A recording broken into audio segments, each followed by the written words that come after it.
the required local effort, which is primarily our general fund dollars. It'll generate the 46.9 million and the basic discretionary 8.9 and numbers. The capital outlay, which is basically we refer to as our LCIF, Local Capital Improvement Funds, will generate 17,895,679 for next year. The total mill rate to be levied is more than the rollback rate by 0.9098%. Okay, this is a summary page that represents last year's millage rate compared to next year's millage rate. As you can see, in 17-18, our projection was 6.438 to generate 71,778,606. And of course, you can see in the 18-19, it is 6.181, but will generate 73,742,129. You can see it is a decrease in our millage. However, as you know, our property values, with the increase in our values, the increase of the 1.9 million represents the increase to the property values. So, for instance, if a taxpayer has a home owned with a value of $125,000, with the homestead exemption, the value will be at $100,000. At the 6.438 last year, was the homeowner will experience a tax bill of about $643.80. That represents the school board's part of the tax. For next year, which I can see a typo, I'm sorry. I will fix that. Yes, I will fix that. Yeah, it's 17-18 and 18-19, but the numbers are correct. The 100,000, it would generate 6.181. Of course, that will generate $618.10 in tax. Therefore, you will see a decrease in your tax bill of $25.70. That's assuming that the value of your home remains the same. Obviously, it will not, based on the information that's presented with the reduction in the tax rate, the millage rate, where we will generate an additional 1.9 million. We hope, yes, of course. It's all, again, this budget is a tentative, estimated. Everything is estimated. It could change between now and our September board meeting, so. And actually throughout the year as well. Okay. Okay, here's where I try to explain the rollback rate.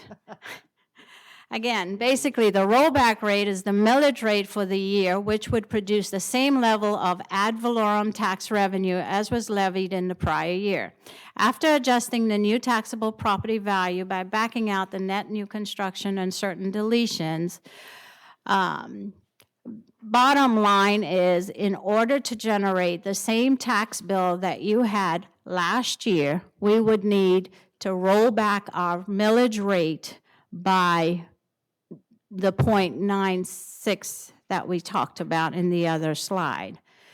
So, in other words, we would need to have a tax reduction in order to generate the same value. So, for instance, using the same example, if a home value was increased by $10,000 with homestead exemption, what would the rate be?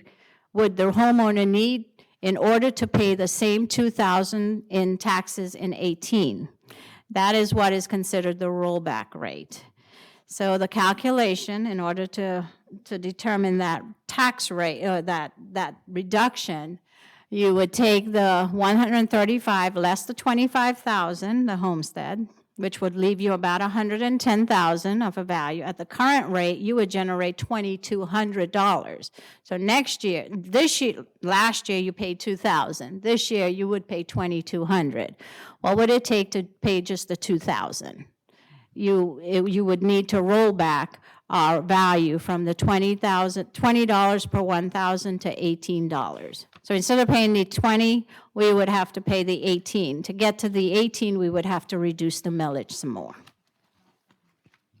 Okay?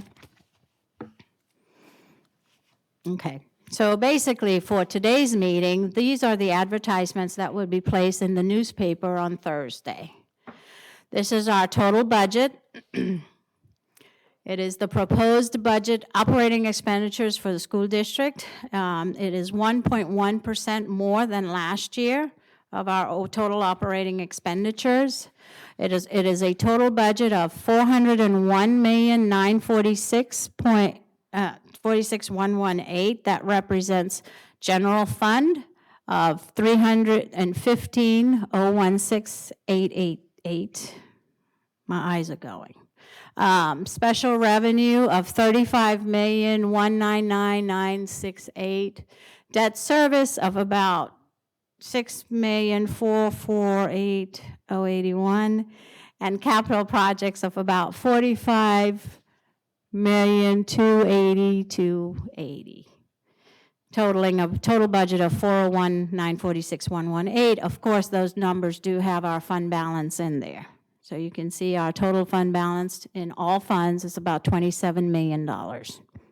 Okay? The next ad that we are required per trim is the notice of tax for school capital outlay. Based on this information, the 1.5 mil will generate $17.8 million to support the following projects. And of course, you can read those projects. It's dealing with the schools, the buildings, the property, different things. You've got maintenance, renovations, our motor vehicles, purchasing of buses, replacement of equipment, and of course, our payment of our debt service and our property and casualty insurance. In addition to our required standard trim notices, we are required, if there were any changes to our prior year capital outlay plan, we are required to submit an amended notice of tax for school capital outlay. This year, we do have two that we will be submitting for advertisement. This one is for the 17-18 school year. There were some projects that were funded, so we are required to advertise those changes. Okay. The next one would be for the 16-17 school year, and again, these are the items that the plan was modified to accommodate. Is 16-17 correct? Yes. 16-17 and 17-18. There were 2 years we needed to modify, we found.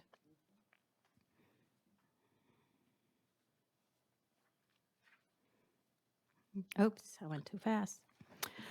The next slide represents, again, this is required by TRIM. Instead of advertising a budget hearing, we are required to advertise a notice of proposed tax increase.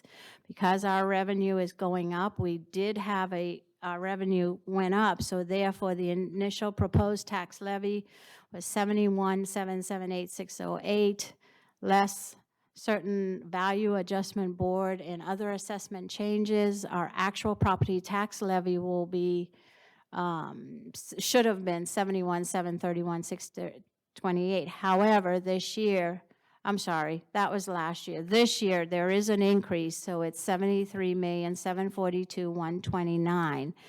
So in order for us to generate or receive state education funding of $218,259,471, we are to levy at least $73,742,129 in funds to receive the $218 million.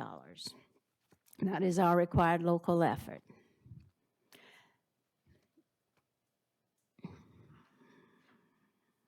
So this is one of the ads that will be placed in the newspaper as well. I know it's confusing that, you know, we're advertising a tax increase, but the millage is going down, and right there it says the required portion has decreased Decreased by by 1.27%. Right. Every year, I know it's the same thing, but it just seems so confusing that we're advertising an increase, I agree. and there's not. I mean, everybody's property taxes, what they're paying in, or what the district will receive is less Right. than last year. No, it's more. Yeah, the total number is, but look on that first page, you said it was on an average home of 100,000. Right, going yes, from if the value 640 stayed the something same. to 618. Correct, but Right. because Oh. of the value of the homes going up, I understand that, but on the $100,000 assessment, right, it's going from paying 643.80 to 618.10. correct, yes. To the You should homeowner, really it's a experience a homeowner. decrease, Right. however, you know, it appears that we, in order to generate the $73 million, it is a notice of proposed tax increase because it is it is 0.96 above the rollback rate. It's This crazy. is confusing every It year. is. It's all, I know. It's crazy. TRIM, T-R-I-M, truth and millage. Tell me that. I don't know what.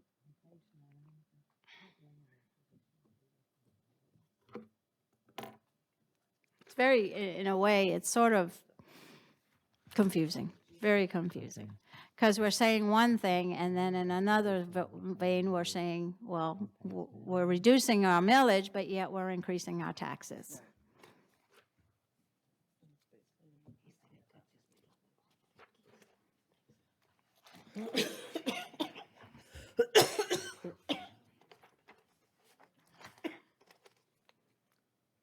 Am I good to go on? Okay. Okay. So those are the actual advertisements that we will be voting on today for approval to take to the board. In addition to that, I'm just going to run through basically what our past year has done as far as revenue and expenses and where we sort of landed. And again, I want to emphasize that this is very tentative. We are still closing our books. There's still a lot of changes that need to happen. And of course, as you know, we are going through a conversion, so therefore, you know, there's going to be some changes to those numbers. So I would like you all to be aware of that as well as we go through this presentation. Okay, our general fund, of course, we generated, as you know, our revenues is driven by state, local, and federal dollars. Our local revenues, of course, we generated about 57, we are proposing to generate about $57.2 million. Last year, right, as of right now, we have collected about $56.7 million. And you can see the areas of what represents our local revenue. Again, our property taxes, we are required to generate about the 52 last year, we generated about $52.2 million. Next year, we're projected to generate about the 53, which includes the required local effort and, of course, the 0.748 millage, the additional millage. So as you can see, we made some dollars on our interest. The interest is going up. So I am projecting about 400. That's a very conservative number. As you can see, we did collect about 500,000. So again, it just depends as we go through the school year. It's like looking into a crystal ball. I can't tell what I will get now versus what we will end up at the end of the year. It's very challenging to determine an exact amount of where you will end up. So, Dr. again, Legato, what yes. are educational fees? educational fees are adult fees that we collect through the adult educational program, our daycare fees at the high schools. Some are vocational fees. I wondered why the tentative 1819 went down Again, it's possible that we are still reporting revenue that is not all reported as of today. Like I said, those numbers could change. So the, So for next year, again, it just depends on, to me, that is a very conservative number, the 414. That's what I was wondering is, why it was so Yeah. much lower. Again, it is, I think, what I did was when I projected the revenue for these, I looked at the last 5 years.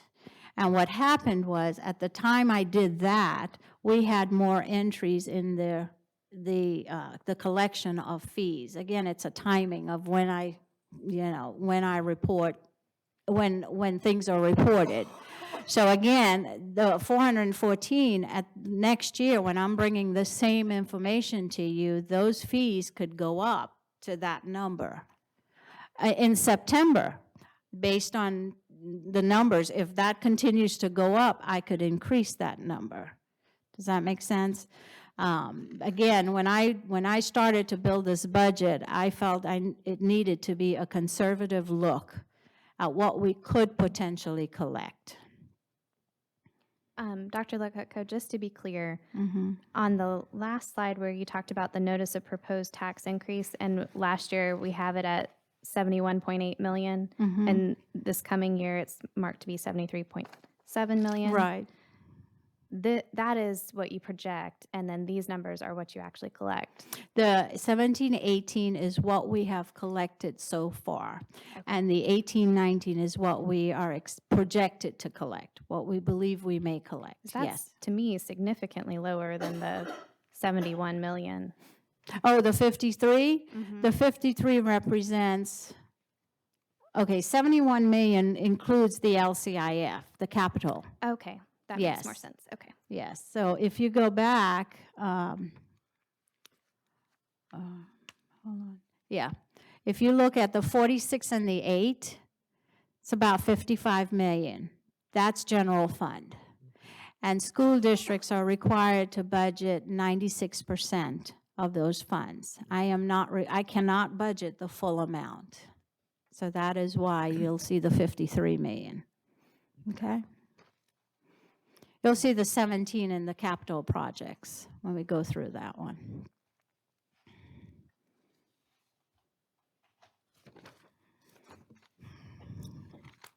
Okay, again, we're at state revenues, FEFP, that is our categoricals, those other revenues that we're expected to collect, which is about 107, projected to 178 million this year. We collected about 169 million this in 17-18.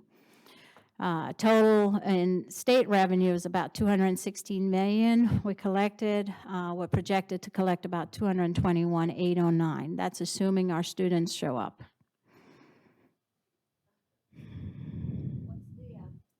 What's the category for the miscellaneous? It was 4.6 million. And it's, for the 2018, it's 1.23. Yes, there are some miscellaneous are those items that we're not sure of yet. So for instance, SEDNet was in there. We don't know what our allocation will be for next year for SEDNet projects. VPK, Sprint, the Lutheran Services, FLICA, those are things that are unknown at this time. But as we go through the year, and when I bring you the budget amendments, you'll see changes to those numbers as we get in new grants and new things that we're unaware of at this time. Thank you. Okay, the next slide is our federal revenues, which is the impact aid funds. Again, it's, impact aid, ROTC, our Medicaid is about 1.7. And right now, we don't have any miscellaneous federal through state. So at this point, I'm not projecting anything. So a total of revenue for federal is about $2.4 million.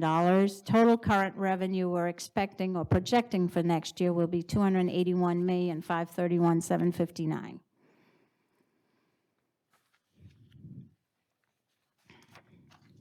Okay, this is just a pictorial view of that, the analysis of our revenue sources.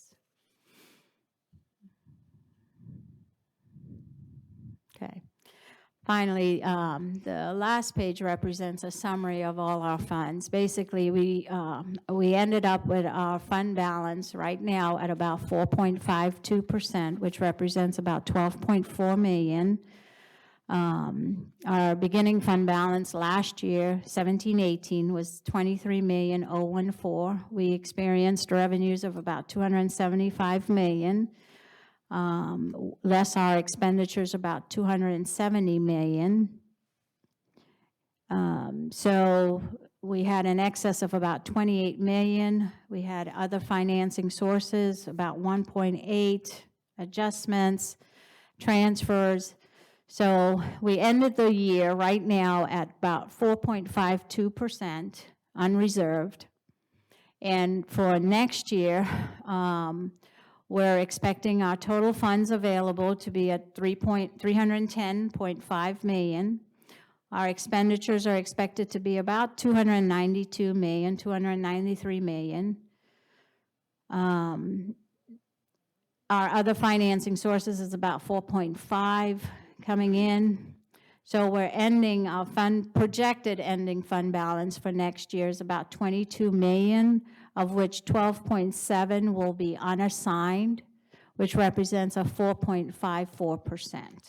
What is the other financing sources? It's the transfers in from the capital to support the maintenance salaries. Okay, so why would we, I get that we've decreased those. Why are we expecting to increase it by so much? Typically, we do the transfers about 4.5 to that carries our operations.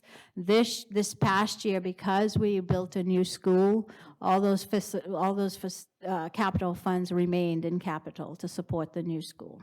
Yeah, I just think that's really a dangerous, I know that's been a practice long before I was on the board. I think it's a really dangerous slope to go down, especially with all the different sources of capital funding going away from the state level. I would like to see us more about that 1.8 million versus the 4.5. I just don't think that's sustainable, given that we have so many capital projects that need to be done with our schools. You know, when we have, you all are telling us air conditioners are failing, They can't get parts for them because they're too old. yeah, leaking roofs. I don't know that we can budget at that point. I understand we have asked you to keep the fund balance where it is. I just, I think that that's dangerous. Well, and again, this is just a projection. It is not real. I mean, it's a projection. Typically, like if you look at last year's budget, we had about the same amount, the 4.5. But as we went through the school year, we decided, you know, as we looked at the expense and the revenue coming in, if there's a need not to do that, we won't. I mean, Yeah, I guess I just don't know that I'm in favor of planning for it. okay. I would rather see us build a budget that we can live with and about, you know, and I want it to be balanced and I want the fund balance. I know I want it all, but I just think that with our schools in the shape that we know they're in, I don't know. Our school buildings in the shape that we know they're in. Yes, thank you for that correction. Right. Okay. Okay, again, this is a pictorial view of the history of our fund balance and where we were unassigned.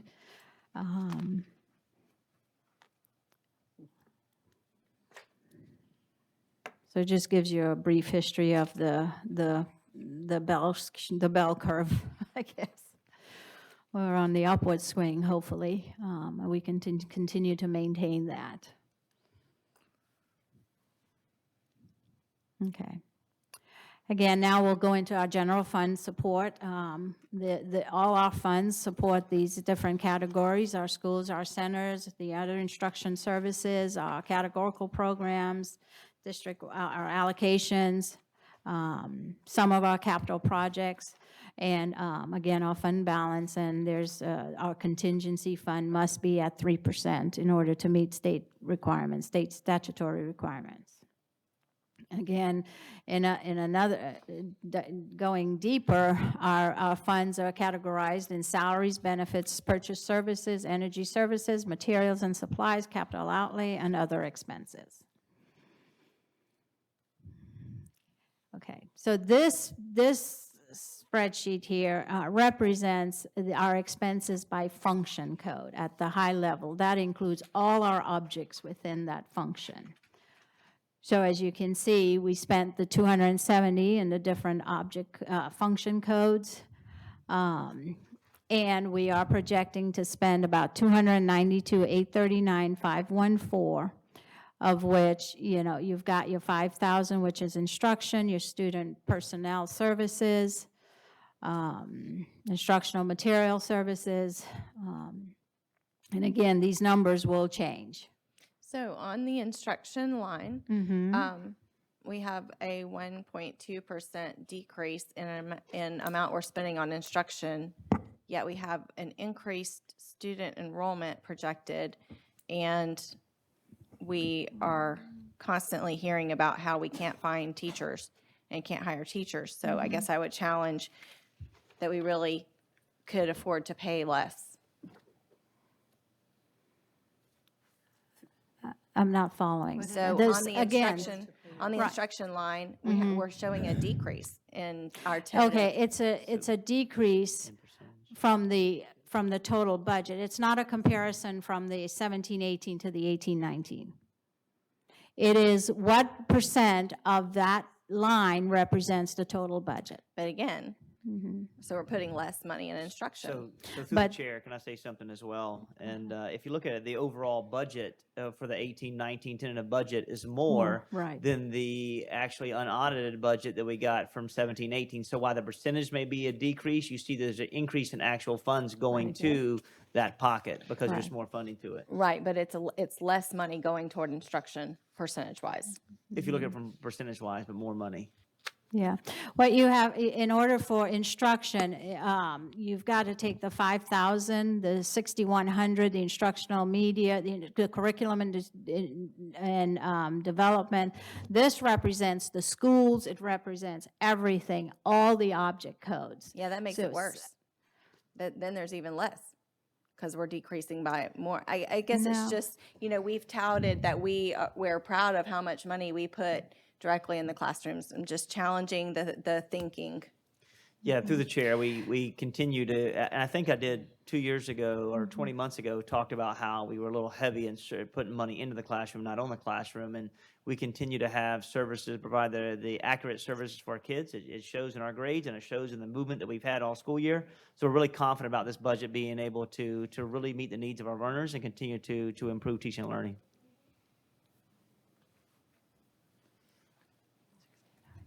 Dr. Legutko, on Board of Education, Yes, would you explain that increase? yes. Did we just, or have you, That's us, 7,100. Yeah, that's the We have some 7,100. sort of retreat plan, but we don't know how. We question this every year, what I but it's wanna never know been is $5 do you million. think that the Board of Usually Education- it's $1 million is the something. Board of No, if you Education go taking back a last trip year, it was that we about don't the know same. about? It was about the same. The 7,100 function represents multiple things. Again, our terminal pay, which is about 1.6. About Kelly, the contingency for Kelly subs, it's about 2.5 million that sits in there. It's under 7,100, 313. And about 200,000 in unemployment. Now, were they not, these things, these three things you just named, were they not in this 7,100 last year? Yeah, but you don't see it there because at the beginning, remember, I've said that I've parked things in different function areas, Well, and I then just once. wondered what you had parked in this because I Yes. don't know what we were going to do with all that money. No, you can't spend it. I always thought we were planning a trip, you know. Yeah. No, what happens is throughout the year, as we, again, I'll take terminal pay as an example. Okay.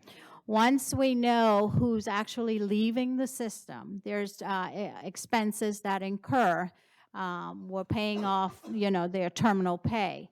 It could be in function 5,000, it could be in 61, it could be in 81, it could be in any one of those function codes. But in So order you for just me need to a place budget, to park it. yes, Until you know until. where to put, okay. Right, and at the end of the year, you'll see that it will, that function code will reduce significantly because it's now expended in the appropriate function Okay. codes and object I codes. just saw it and I had to ask. I know, Yeah. and I'm prepared every year since that Every first we year. ask. I just, you know, And I've tried to get it out of there.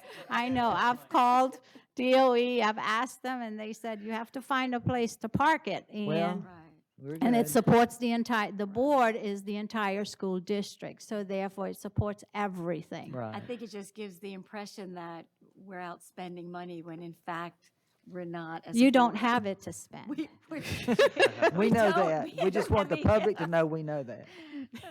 Okay. All right. Okay. So then, Proceed. okay. Then you go to the next level as the objects.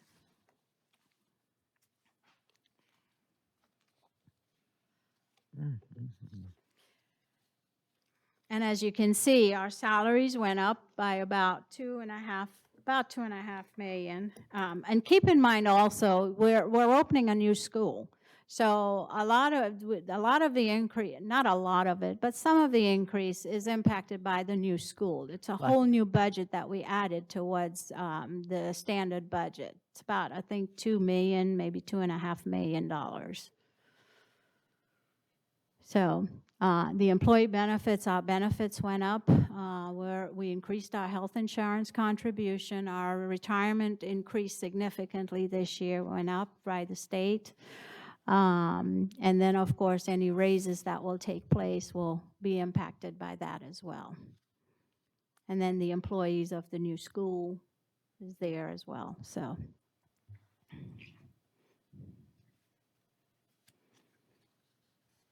Okay. That was the end of the general fund. Then we get into our debt service. Our debt service represents our, exactly what it is. It's our debt service. So for 17-18, of course, we paid our debt. Those dollars come from the LCIF as part of the transfers. So again, last year, our debt was about $5.5 million. We transferred in about 5.124 from LCIF. Next year, it'll be about the same, 5.124, 289. Well, actually, it'll be about 5.4 million is our total debt. And we will transfer in about 5.1 to pay our debt. And the next slide will actually give you a detail about what that debt represents. Again, we have our SBE bonds, which is from the state. This is financed through the state, so it's more of a book entry for us. It's not really it's not money that we receive. It's just a book entry that we are required to keep on our books. The state has bonded on behalf of Clay County School District, basically. Again, we have the racetrack bonds. That's about 220,000. That comes from the funding from the racetrack proceeds. And then the ones that we're responsible for are the COPS issues, which is the refinance, the 2000. We refinanced it this past year to save some interest. So our payment will be about $2.4 million. Our refund of 2008, the 2012, will be about 1.7 million. And our 2014 series will be 882, a totaling of 5.434. There are bank charges that's associated with it, which is about 16.1 Total budget is about $5.4 million that's contributing to our debt. Is the racetrack bonds, are those like Daytona 500 racetrack or the Greyhound racetracks? I believe it's the Greyhound. So in the event The that that tax. amendment passes in November to eliminate that, are we then on the hook for that $2 million? I'm really not sure. I will have to look into it and find out about that. So, Good Huh. question. Never thought of that, so. Yeah. Because we have, yes, you have 2.1 million that we are committed to, so. Okay. This is the schedule, our total schedule. That represents when our debt will be paid off. We have a total debt of about $52 million. And you can see there, it has the schedule from 2018-19 to 2032, when we will retire our debt. Unless between now and then we add more, who knows? Please.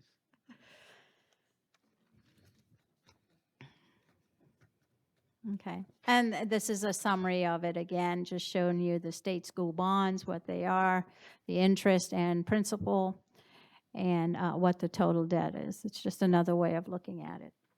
Okay. Now we go into our capital projects. Again, our 1.5 mil supports purchase leases, school plants, lease facilities. Those are the things that are funded through the LCIF, which is the 1.5 mil. CONDS are the motor vehicle license receipt, tag money that we receive. And then, of course, PICO, we get a little bit from the state, from gross receipt tax. Okay. Okay, so here is a summary of our local revenues and state revenues. As you can see, we collected about 23,198,986. Again, the property tax redemption, that's the 16.1, that's the 1.5 mil that we are advertising for.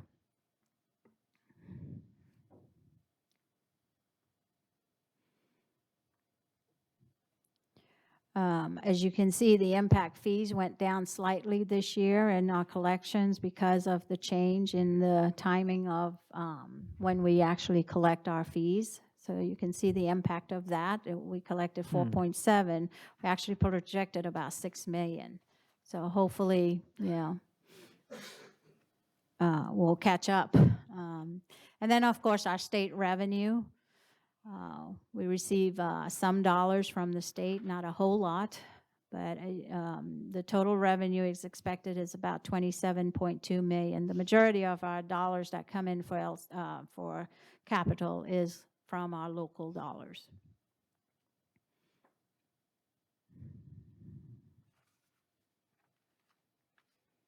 Okay. So where did we end up this year so far? All right, so for this year, we brought in we had about a $26 million fund balance. We brought in 25.5 million. Our total funds this is for 17-18. Our total funds available was 52.3 million. We spent about 27.4, which leaves us with about 24 million, less the transfers, the other financing sources, left us with an ending fund balance of about $18 million. Excuse me, Dr. Legucco? Yes. On the last slide, you didn't budget anything for charter school capital outlay. Do we know how much we will? We have not received it from the state yet, but we should be getting it any day. There are things in there that have not been budgeted as of today, but it will change. Yes, I believe there should be some capital outlay academies of Clay, not academies, the charter school capital outlay dollars. I think it might be close to about the 82, maybe 85, but I'm not sure yet. I have to wait for the state to give me that number. I thought they moved that. I thought they took the $143 million statewide and moved it out, and so it's no longer part of our budgets that it goes directly to, which it should be a flow through. Right. But in the budget, they had a line item that said capital charter school capital outlay, and it was different than it's been before. Right. That was approved, though. That was a I'm one. separate item. Yeah, it got approved.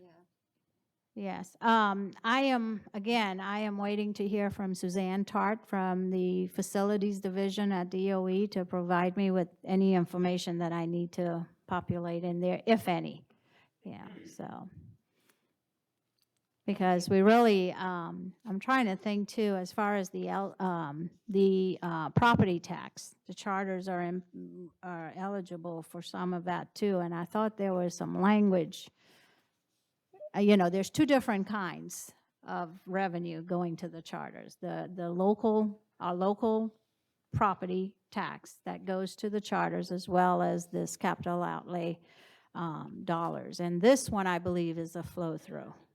Yeah, it was changed, that was their reaction to 7069. Right. They just removed it from, Our allocation. But I'm not sure if they're still requiring us to actually recognize it here as a flow-through and then just give it to them as we have done with the FTE, as Right. we'll just, so I'm waiting for directions from DOE on that one. So it'll be either in the final budget or in our, it won't be in the tentative, because this is considered the tentative. Nothing's going to change between now and next Tuesday. But after that, then there's going to be a lot of changes that could impact the budget, okay? That will be brought to you in September. Okay. Okay, so again, going back for what we project for next year, again, we're bringing in our beginning fund balance of about 18 million. Our total revenue is about 27.2 million. We'll have about 45 million to 80, less than what we had last year to spend. We're less appropriations of about 35.5. Now, typically what happens with capital is that the projects, all the funds are budgeted out under projects, whether it's a contingency fund or whether it's a specific project. So you will see a lower fund balance at this time, because all of those dollars are now appropriated out in the budget to support either a project that was listed on the capital outlay advertisement, or it's sitting in a contingency fund so that they can have access to those dollars if needed for some of those projects. And again, you'll see the transfer to the general fund and, of course, the transfer to our debt service. Okay, now we go into our special revenues, which is food service, Fund 410, and then 420 are those special projects like Title I, IDEA, Title III. Okay, again, food service is our 410. Special revenues are the contracted programs such as Title I, Title II, Title III, IDEA, workforce, well, not workforce. Okay, let's go into the food service, food and nutrition. As you can see, their revenue is about 4.6 million. Last year, they generated about 3.9 million. State revenue, they brought in about 142. She projects for next year about 132 less. The federal revenue, of course, is what really drives their program. They're expected to bring in about 12.7 million in revenue, and the projection is about 11.6. Their total revenue is 16.4 for next year. How do they spend? Oh, I was just going to ask why the rather substantial decrease in the adult breakfast lunch? I do not have the answer. I'm sorry. I can find that out and get back with you on it. I'm sorry. That would be the same with the summer food program. That's a big drop too, and I was Yeah. wondering why. To the chair, we'll definitely look into Yeah, the well- summer food program and see Yeah, what's going I'm on. not- It is a significant drop, and we'll see what the breakfast program. We're going to do a big launch to try to get kids to be a part of the new, our menus. We'll look at our healthier menu every single day that we can through Mrs. Glover, so we get more involvement, more actions, availability for our schools. But the CEP, remember CEP is a part of this process as well. We have extended more schools. They would generate more. I'll ask the question and Thank bring you. it back. Okay, how do they spend their dollars? As you can see, the majority of their funds is spent in salaries and benefits and food. So, so they spent 16,093 last year. We're projected to spend about 16.6 million in the upcoming fiscal year.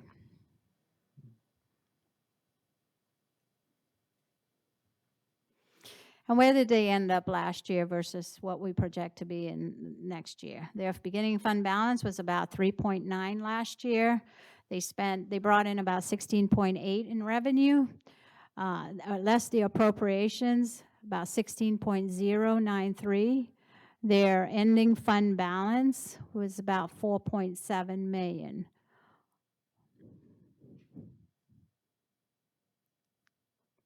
Their projected for next year, beginning fund balance, the 4.7, of course, we're projected to bring in about 16.4 in revenue, less the appropriations, about 16.6. Their fund balance is expected to be at 4.5 million.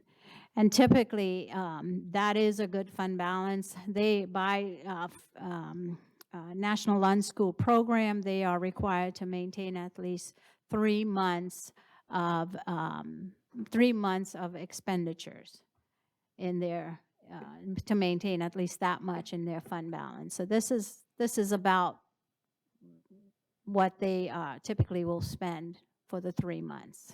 It might be a little slightly high, but it's close.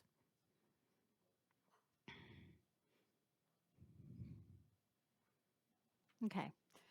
Next one is our federal revenue. Again, I don't have all of the information in there for our federal grants. However, I've got the main ones, which is our CTE, Title II, IDEA,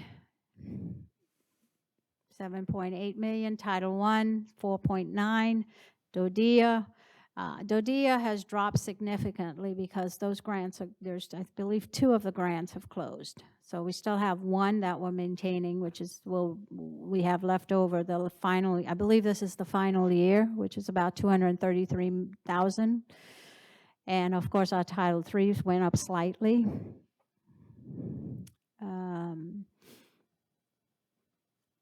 Yeah, the other, there could be more grants coming in. Right now, we do not have but about 114,000 in other grants. So basically, compared to last year, we had 15.7 million. We're going down to 15,000,008. And of course, this is how we expect to spend those dollars, primarily in salaries and benefits, materials and supplies, and purchase services, contracted services.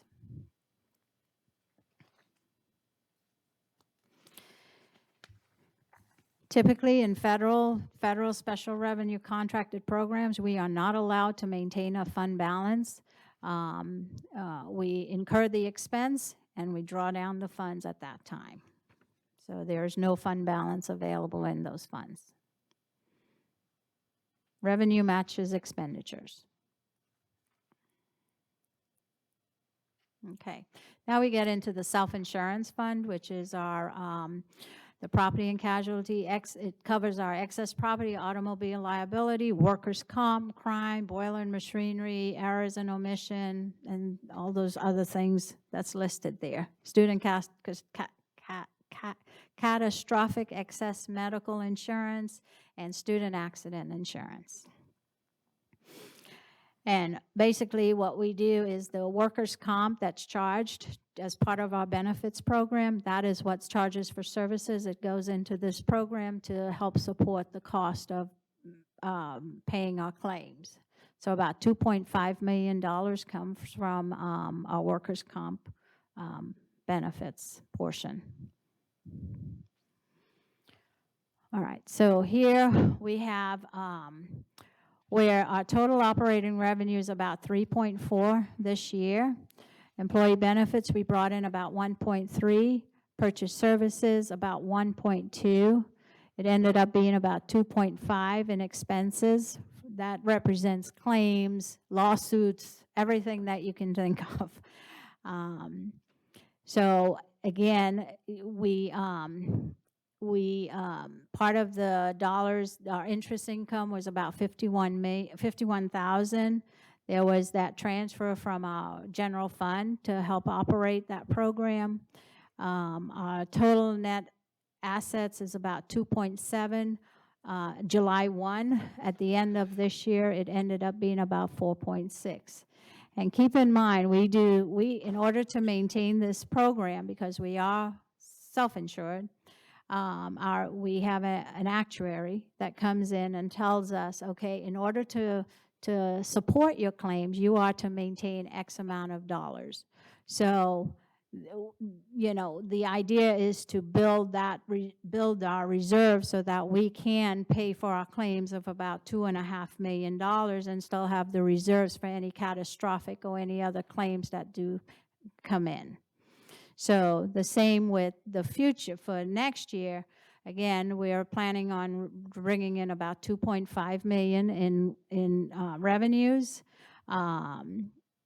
We will pay about 1.1 from, our expense will be 1.1 million. Purchase services will be 1.2. Total operating expenditures is to about 2.4. So we are expected to maintain and increase our net asset by about 200,000 to 4.8. Still able to pay our claims, pay our workers' comp claims, pay our liability claims, pray there's no hurricanes or anything like that, and hopefully continue to maintain that amount that we need to keep in this account. It's similar to our health insurance that we're trying to get to being self-insured, where we will have to maintain a pot of dollars there in order to continue to be able to pay the claims, pay everything, but still maintain that reserve in there to cover any excess costs or anything that we're not used to getting. Okay. That ends my presentation, and of course, the next steps is to obtain your approval to advertise the proposed millage rates and approve the tentative budget, but that's not going to happen till next meeting, not approve it yet. You're approving the advertisement, set the public hearing for July 31st to adopt the millage and approve the tentative budget, and set the final public hearing for September 6, 2018 to adopt the final millage and the budget for 18-19 school year. Thank you very much. Thank you, Dr. Legutko. Next is review the 2018-19 through 2022-2023 tentative educational facilities plan. And Dr. Kemp, Mr. Connell, it's all yours. Thanks, sir. Thank you much. On time and under budget. Thank you. Sound like a contract.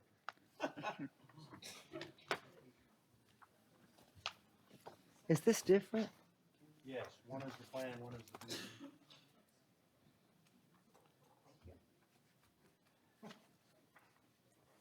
One is the plan, one is This is the... the actual plan. This is their presentation from today. All right, good afternoon. We just wanted to make sure that you had an actual physical paper copy of the EFP, the total EFP, and the PowerPoint. As you will see, the PowerPoint is going to have a red, if you look up here, you'll see a red page 2 that refers to the actual page of the long document. So today is a basic overview of the educational facilities plan as we have it planned out. I want to make sure that you all had physical copies. I'm looking at you, and you all look like you've got a great glaze over you after 44 slides of the budget. So we will make this brief and talk about a little bit of what we've got planned for educational facilities moving forward. This is going to be a joint a program. I'm going to have Mr. Fossa come up as well, and Mr. Connell, and as well as Mr. Sweat, so they can actually have a little FaceTime with you as well. So first thing we're going to talk about is our what the state says our projections are going to be. So I'll have Mr. Fossa come up and address those.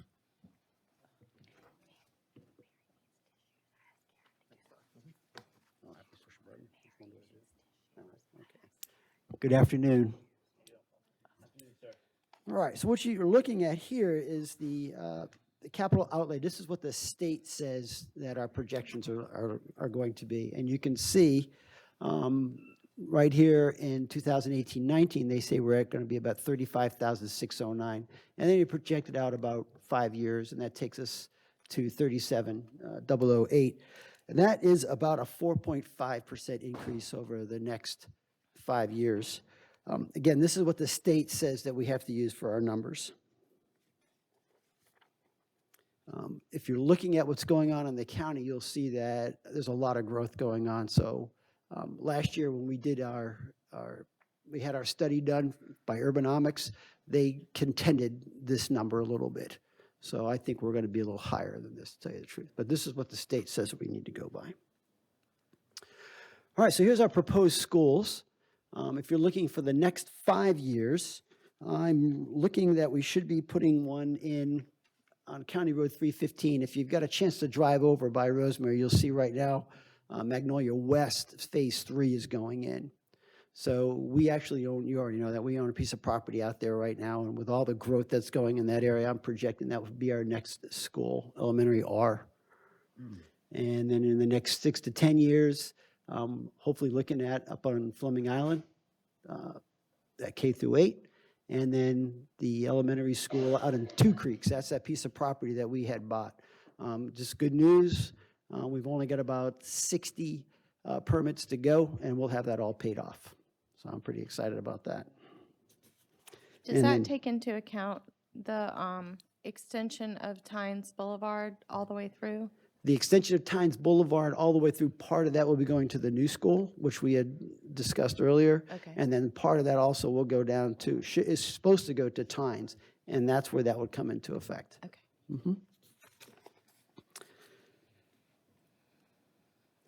Okay, so here is our proposed schools, and you can see where Elementary A, if this pointer's not working for me, but up in the red circle, that's the Tynes property or the Two Creeks property. I have Elementary R as the call-out, which is the future plan development area, which is right off of 315. You also see junior high or K through 8 PP in Fleming Island. And then from last year, I had those two schools that you see down in the lower right-hand corner. That DRI that used to be there is sort of, nothing's happening there. But because of actions by the BCC, we've changed the periodicity or the timing for when they can start building down in Governor's Park. And they can start building right away. They've cleared that land. That land has been cleared. As you know, that the First Coast Expressway should be complete by 2025, including the bridge. And so that area down there where I'm looking at junior high RR and elementary B is, I think, is going to be the next comeuppance. That's a 5,000 unit DRI down there, and they've got the okay to start building whenever they want. So, okay, so here again, this is based on state COFTI numbers is what you're looking at. So for the fiscal year or the school year 18-19, we have no schools in red. Looking at, if you can see, some of the Keystone schools are just hovering around 100%. And then also the Oakleaf Village, because Oakleaf Village did pick up 6 grades. So you're wondering, why did that jump up? But they picked up a whole grade. Tynes is increasing, and so is Wilkinson.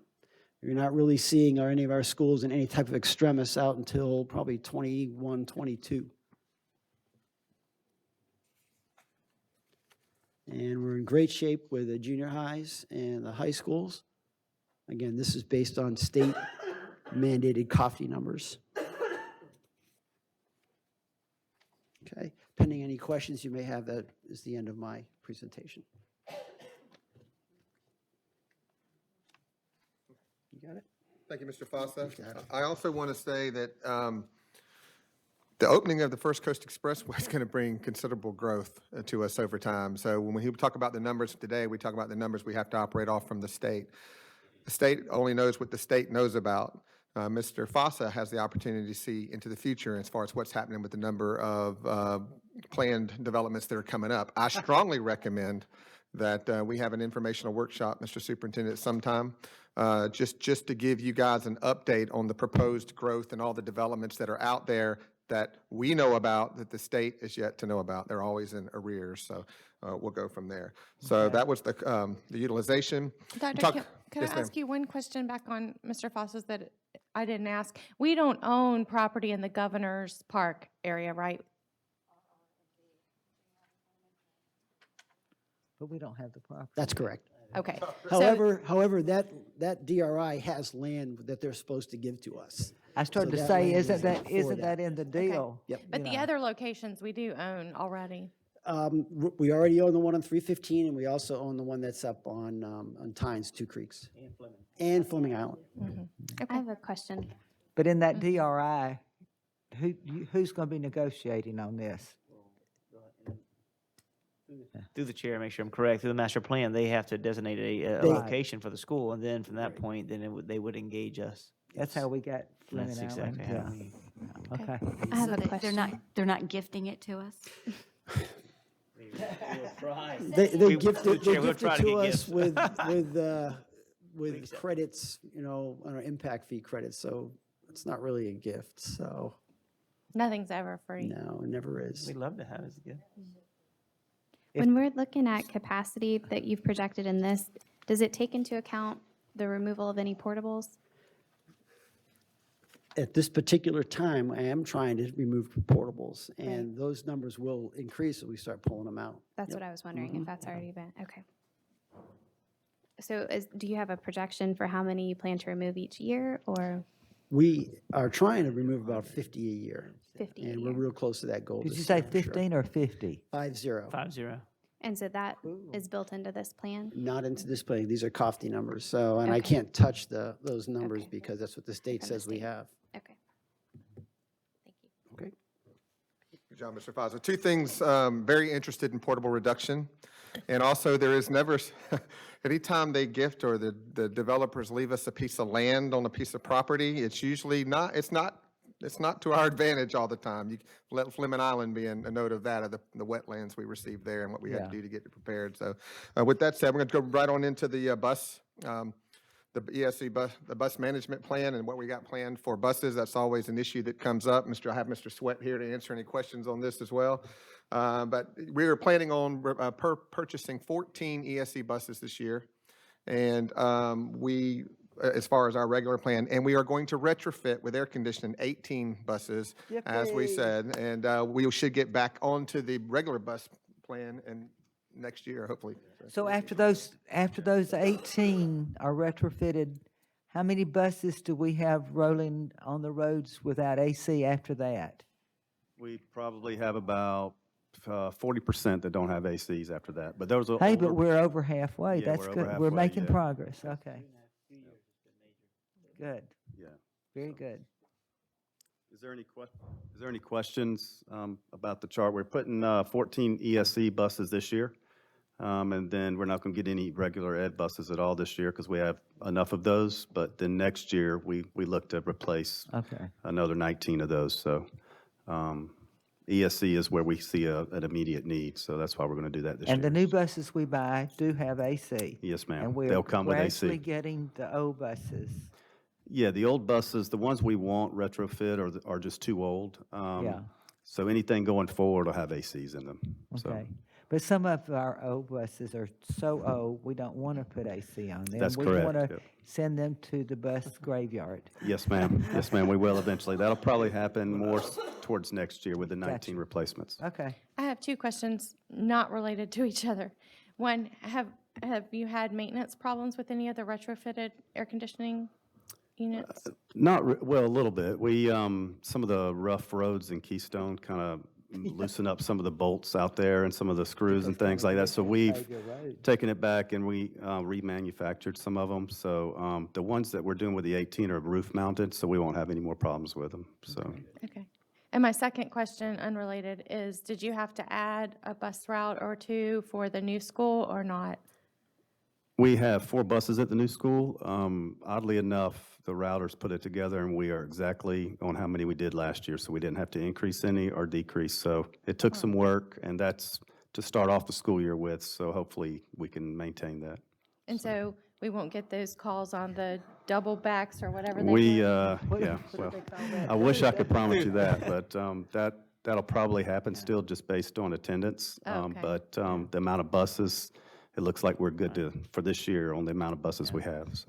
And through the chair, I will say that the ability for the board to approve the training support within that division has allowed us to have a greater cohort of substitutes in order to fill those roles, so we don't have those double backs that we experienced greatly in the beginning. You're exactly right. It's, we've got 17 people in training right now that'll start the first week of school, and those are just subs to help our contracted drivers out. Well, So that's a memorize your huge phone increase. number, just in case. Yes, Please ma'am. make it a priority not to have any double backs. I know there may be some occasions, but we did get a lot of phone calls about that. And I think, as the parent whose child is sitting there waiting to be picked up, it's not fair. Yes, ma'am, I shouldn't be doing 100% it. agree, It's and bad practice. that's the last resort. And when we have to do that, it's, I communicate it everywhere, but that's the last resort, so I hope I don't ever have to do that. Thank you. Mr. Swett, let me ask you something. As far as bus drivers, are we still short on bus drivers, and how many? We're not really short on bus drivers. We have a good many of them came back, and like I said, we have 17 that we're training right now. The problem we run into is people who request off. It's any given day, we could have a certain amount off, and that's what we have to kind of look out for. If, somehow, I try to cap it, but if they need off, they need off. So it's kind of hard to estimate or kind of look out in the future. So I always try to have, at least 20 to 30 sub-drivers available. Right.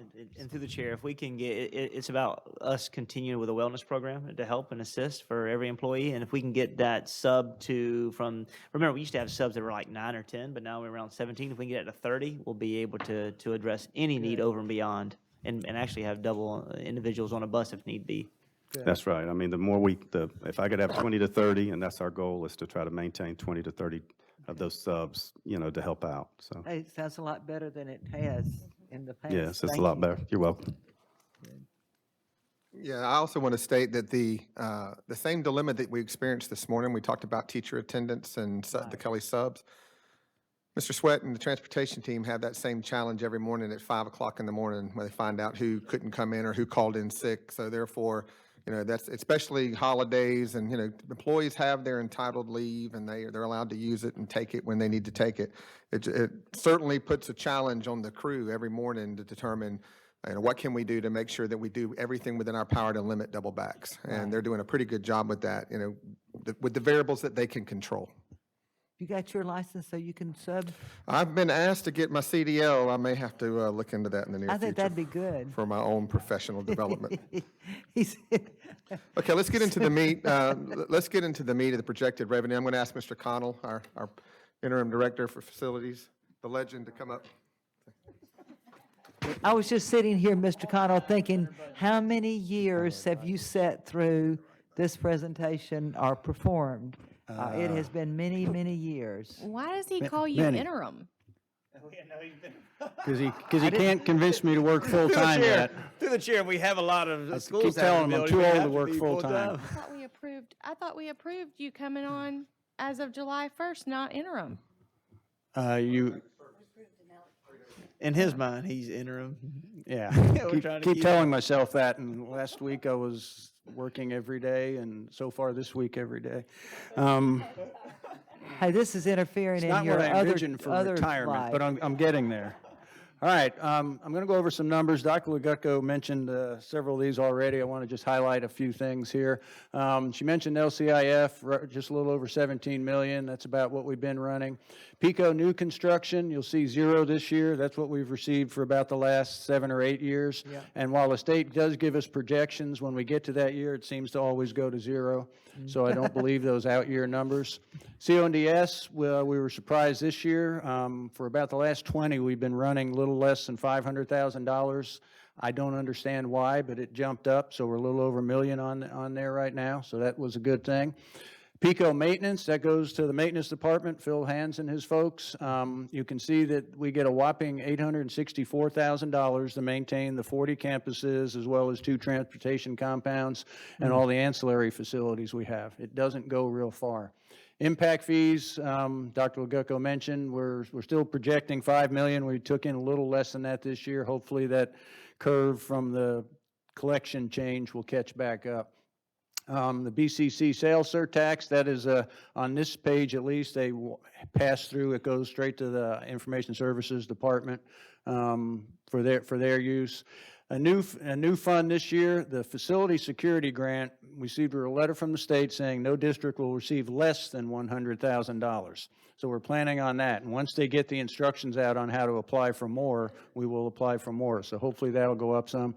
And then our gas tax funding, that stays pretty consistent, about $46,000, and that has very limited uses to road improvements and sidewalks adjacent to the campuses. Mr. Connell, is that facility security grant a federal grant It's from the state, from the state? yes. Really? State, we have state to funding, apply for and their initial letter said every district was guaranteed not less than 100,000, but they don't have the full instructions out yet for how to apply. Yeah. It'll be on a need basis, I guess, whoever has Go the highest figure. need. Right, and through the chair, and I'm sorry, Mr. Connell, we have to apply for it. So we're in the process of developing and writing it where it's really attractive to show the needs of our school district.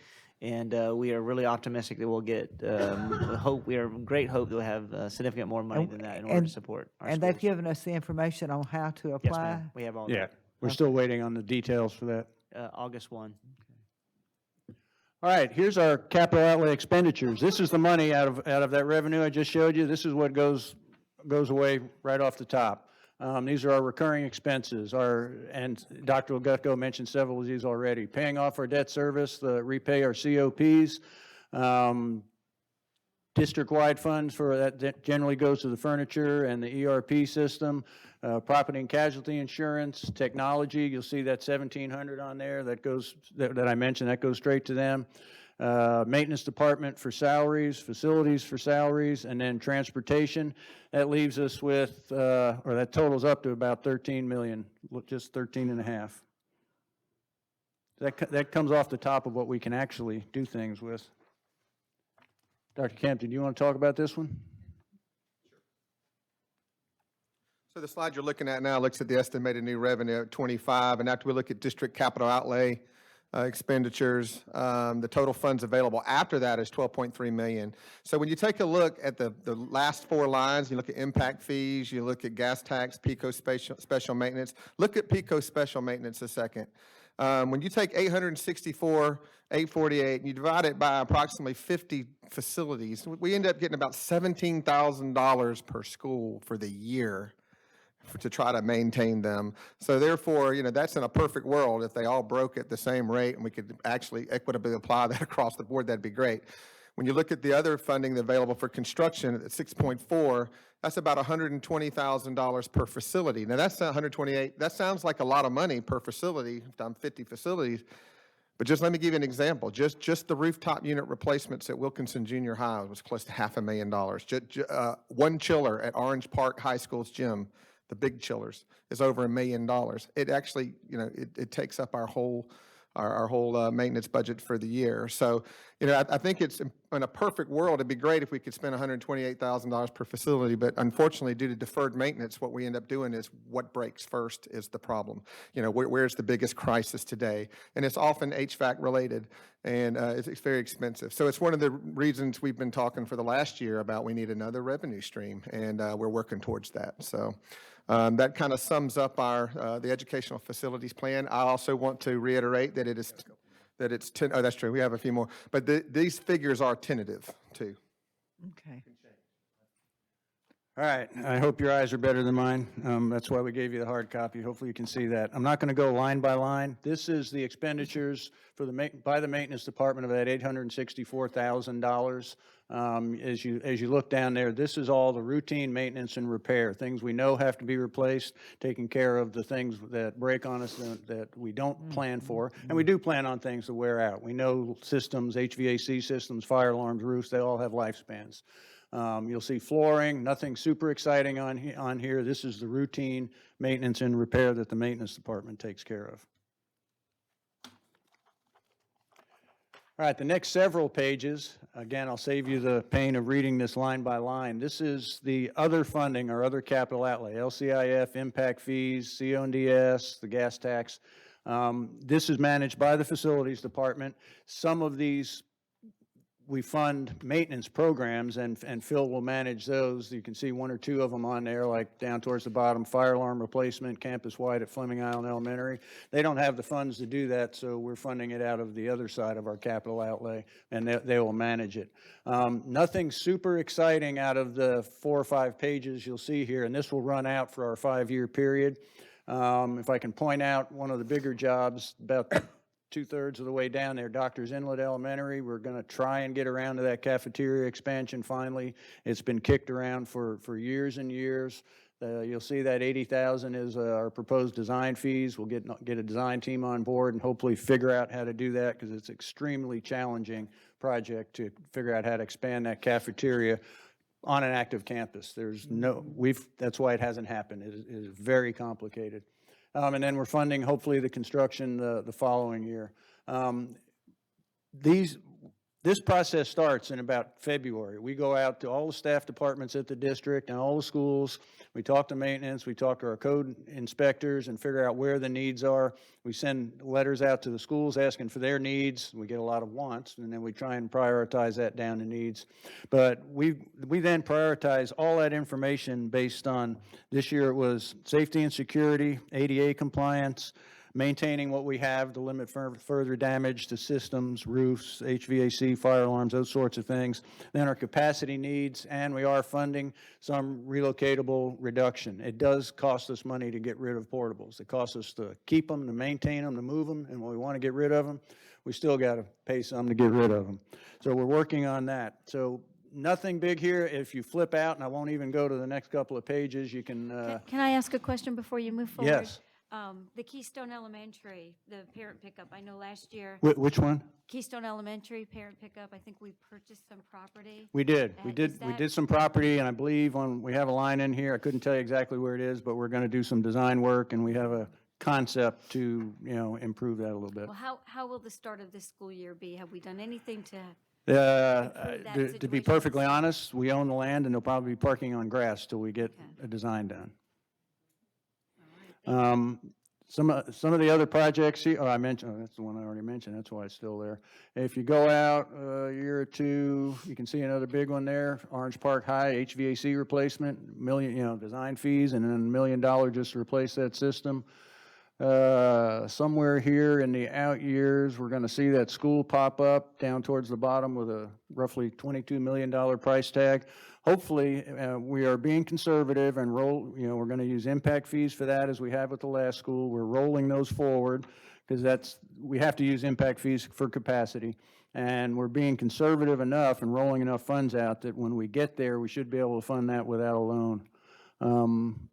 So again, a lot of safety and security. That includes cameras, fencing, access control, which are buzzers and doors and all kinds of things campus-wide. It's not just front door at the campus. We have to look at the entire campus. So a lot of that this year. We've had a lot going on the past year.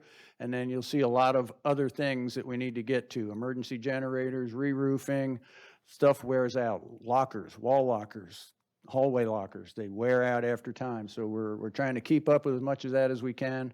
Let's see, and then we get down to the bottom, you can see where the funds were rolling forward, about $5 million a year till we get out to that new school, and hopefully we'll be able to pay that off without a loan. That was quick. You can study it, and we'll have plenty of time for questions. Feel free to call us, and there'll be another hearing on this. Are there any questions at this time? Thank you very much.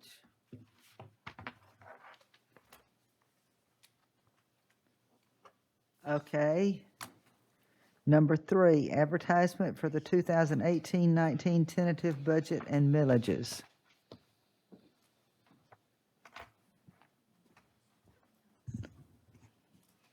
is there a specific way it's supposed to be worded, Yeah, how Dr. do you- Legucco? I was pulling up my backup on here just a minute. Okay. Okay, so do we need, there's a bunch of attachments. Do we need to do each of these individually?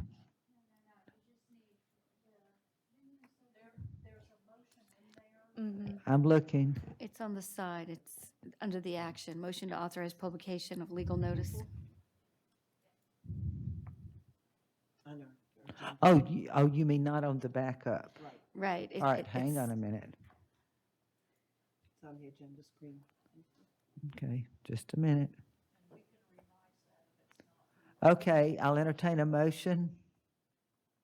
I move to authorize publication of legal notices and advertisement of a public hearing to be held on July 31st, 2018 at 5:01 PM on the proposed millage rates and the tentative budget in accordance with sections 200.065, parentheses 2310, 1011.71, and 1011.03 Florida statutes. I second it. Okay, have a motion by Ms. Gilhousen, the second by Ms. Bola.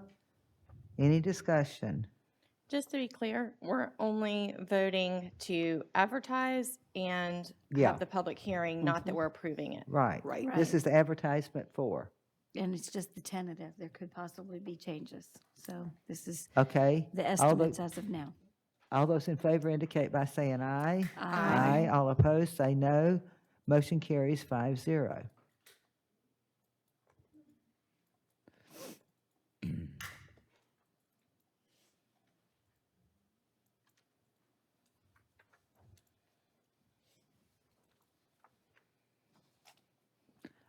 Okay.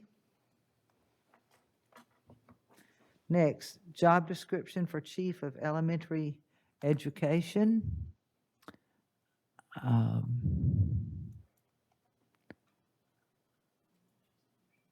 I'll entertain a motion.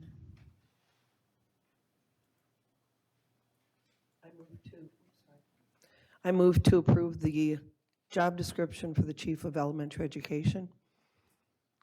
I'll second. And the second, a motion by Mrs. Bola, a second by Ms. Condon. Any discussion?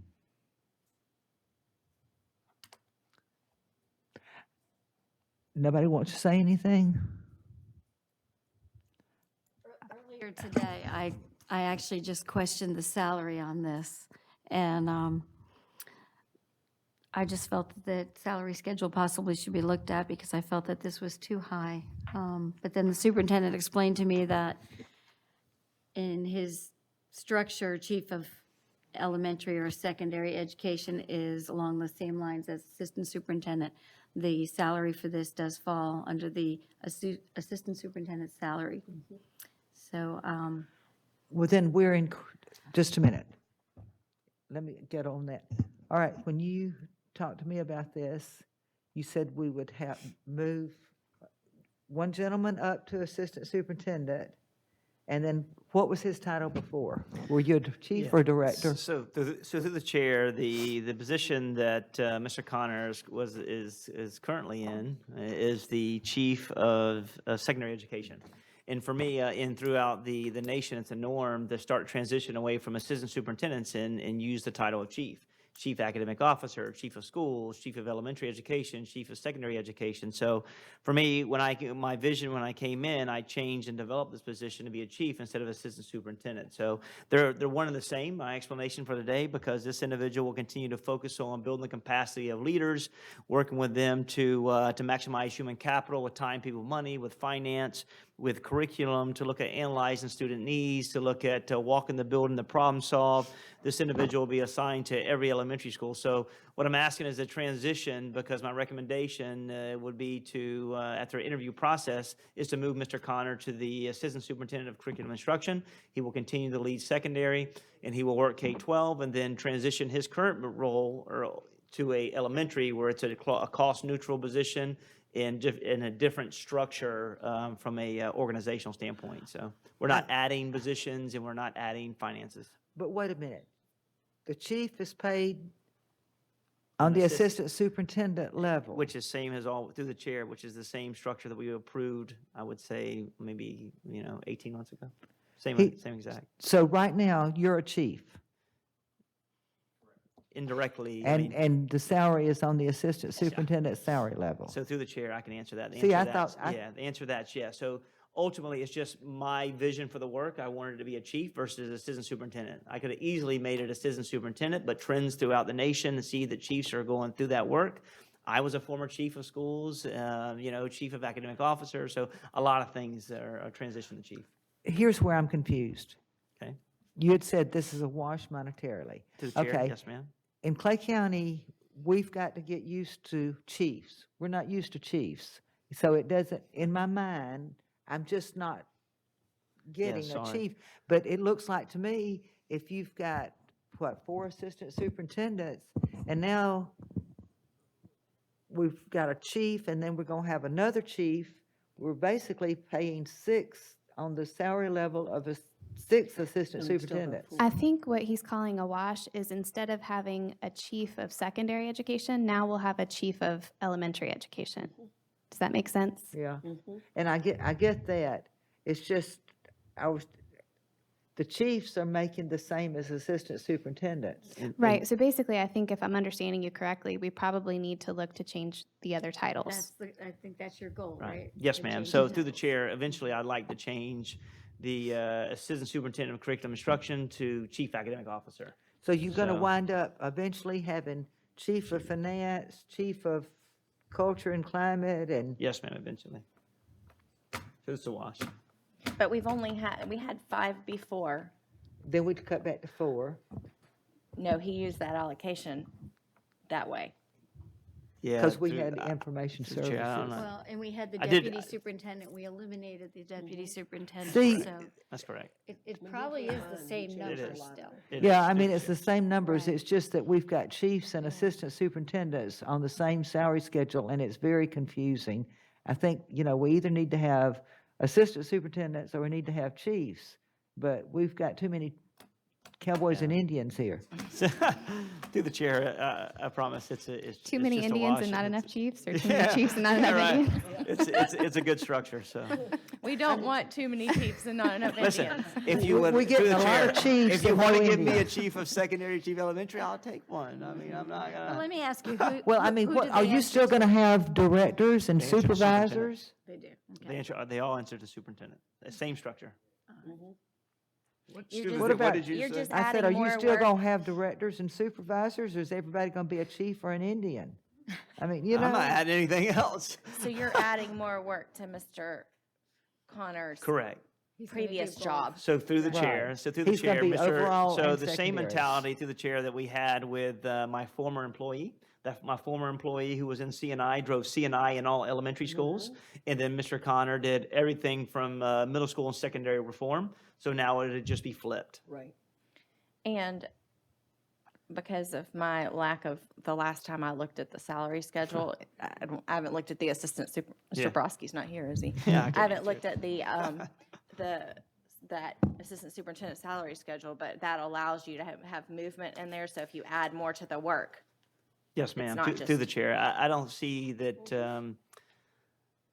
it does. I've had a conversation where that Mr. Connor really understands I may not be able to financially. That's wrong. Listen, we understand. We're in the process of looking at it, but, it's not identical than what my former individual who was in that position did the same, at the same cost. So, but listen, I want to. I Yeah. want to do it. So Yeah, I we think just we gotta should be pay able- people for the work that they do. Absolutely. Every single day. So. Yeah, Absolutely. So if we can, we're in that process of that right now. okay.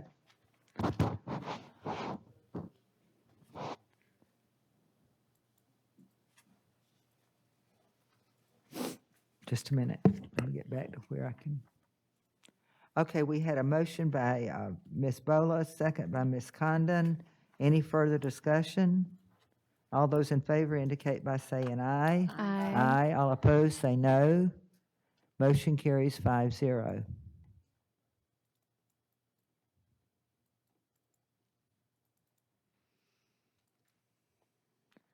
Okay. Number 5, proposed allocation changes for 2018-19. Entertain a motion.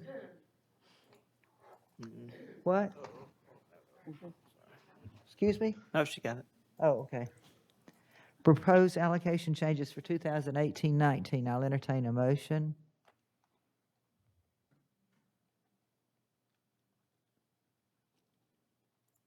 Move approval? Was that Ms. Bola? Yes. I have a motion by Ms. Bola, a second. Nobody's going to second it? I'll second for discussion. Okay, second by Ms. Condon for discussion, okay? I assume there's discussion, Ms. Condon? I just, there's a whole lot on here. A whole lot on here. And we haven't really, it just feels, in the spirit of transparency to the public, it feels like we're pushing through. And I understand the true ad of the $1 million we actually discussed in February, and somehow we thought we approved it and it didn't end up getting on a board agenda. We had a whole presentation at the workshop, at a workshop. Are you talking about that 17 teacher Yeah, thing? I don't have an issue with that at all. It's a lot of these other allocations that feel to me like we're pushing through. And I understand, like for mental health, I understand we have money from the state that's coming in a categorical. I guess I just really feel uncomfortable adding a whole bunch of, I mean, it's adding $733,000 worth of jobs. I agree, Ms. Condon, and I would be more comfortable if we broke this up. I think the reason the mental health part is on there is because changes that it made, we need to be in compliance. Is that correct? Yes, And- ma'am. and without approving this before a certain date? So yes, ma'am. So we have to take a plan to the state by August 1. So we've been working diligently with the state. They gave us a new format to fill out for compliances. In addition, Mr. McCauley and staff have been working with multiple counties to really make certain that we're on the same page with how we're going to spend this funding in order to address mental health within our schools. In the identified, I mean, it is truly, we get $926,000.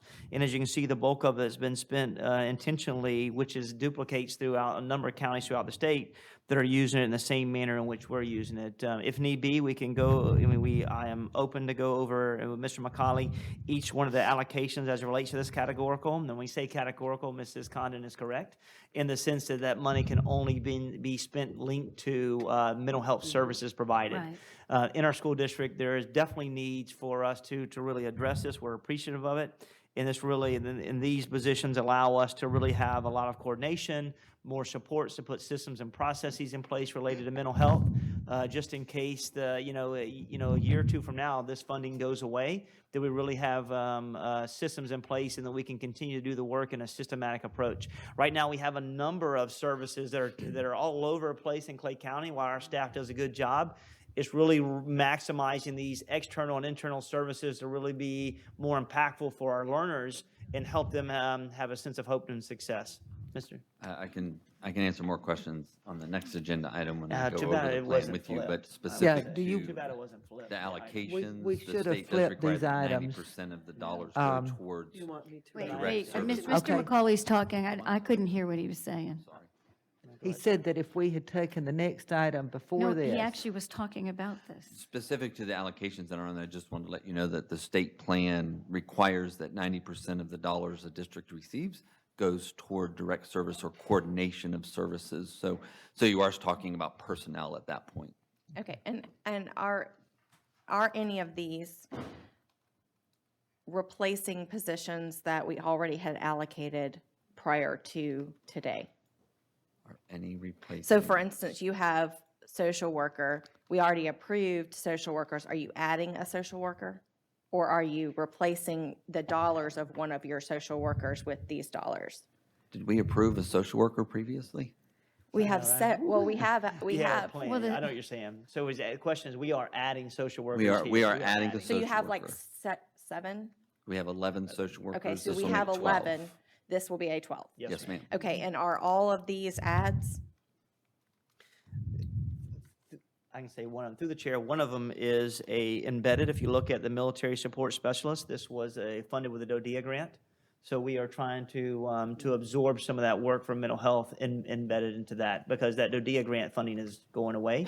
So we're trying to be strategic about how that funding can be sustainable, and this is a way to continue to provide services to those families in mental health as well, to kind of partially split And that. to the chair, to Ms. Condon's question, not all are ads. Some are extending contracts of existing personnel from 10 to 11 to 12 months. Okay, so you're paying for the gap. I'm paying for Yes, the ma'am. gap. Yes, ma'am. And then are, some of these I don't recognize the title of. Do we have job descriptions for all of them? Yes, ma'am. Okay.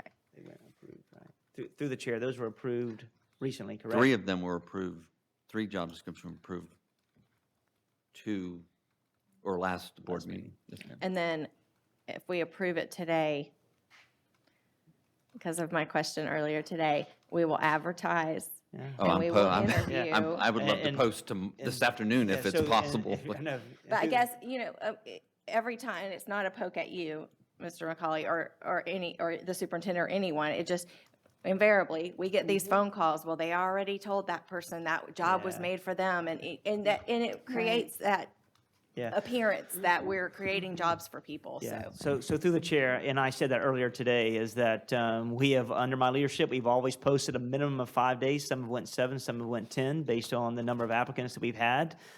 We will continue to follow that process. We do not promise jobs to anyone. We, as I said, going into the CNI position, it was wide open, didn't have a candidate, and selected individuals to best interview, then select one individual I thought did the best job in the interview process, as always. So, for me, I don't address rumors, but I continue to make certain that I hire the best individual at all time. And I said that this morning, why I'd love to hire someone that is, who has Aspire, can do the work internally, because we want to promote within.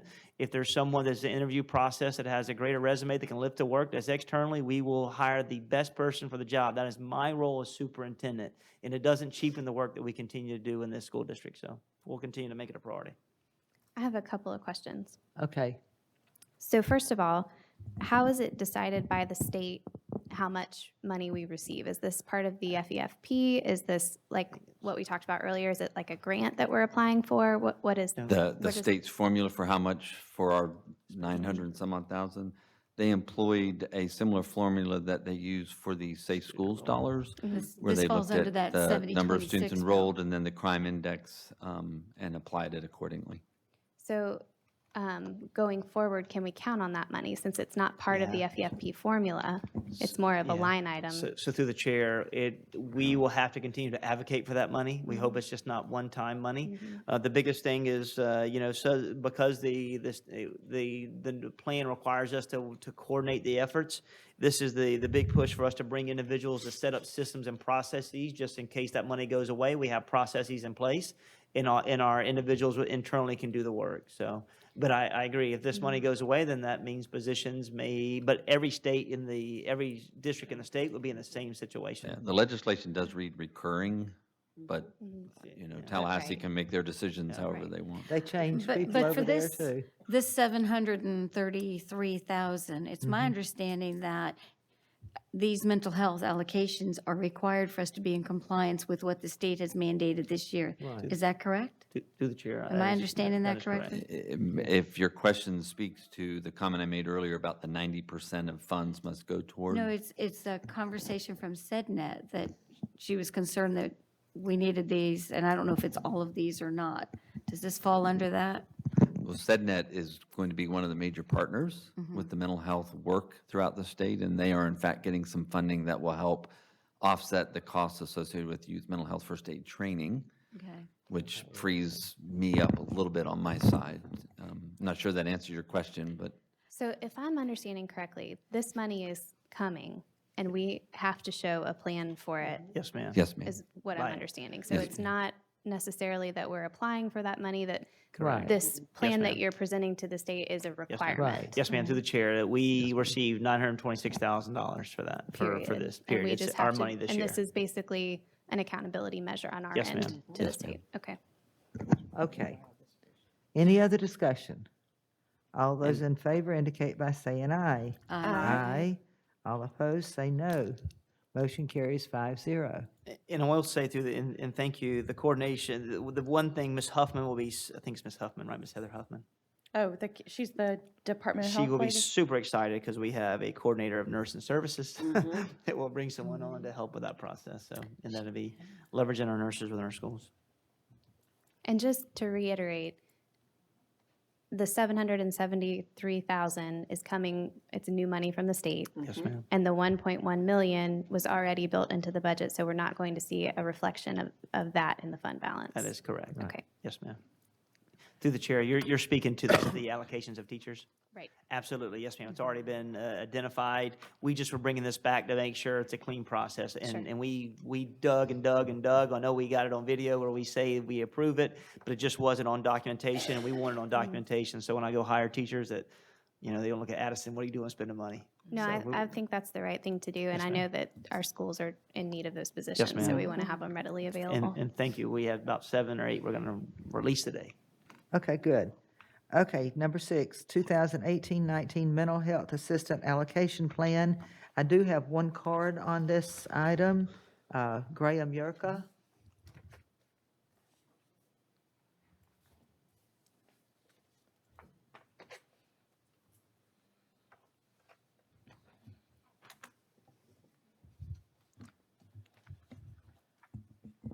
My name is Graham Yerka, and my address is on file.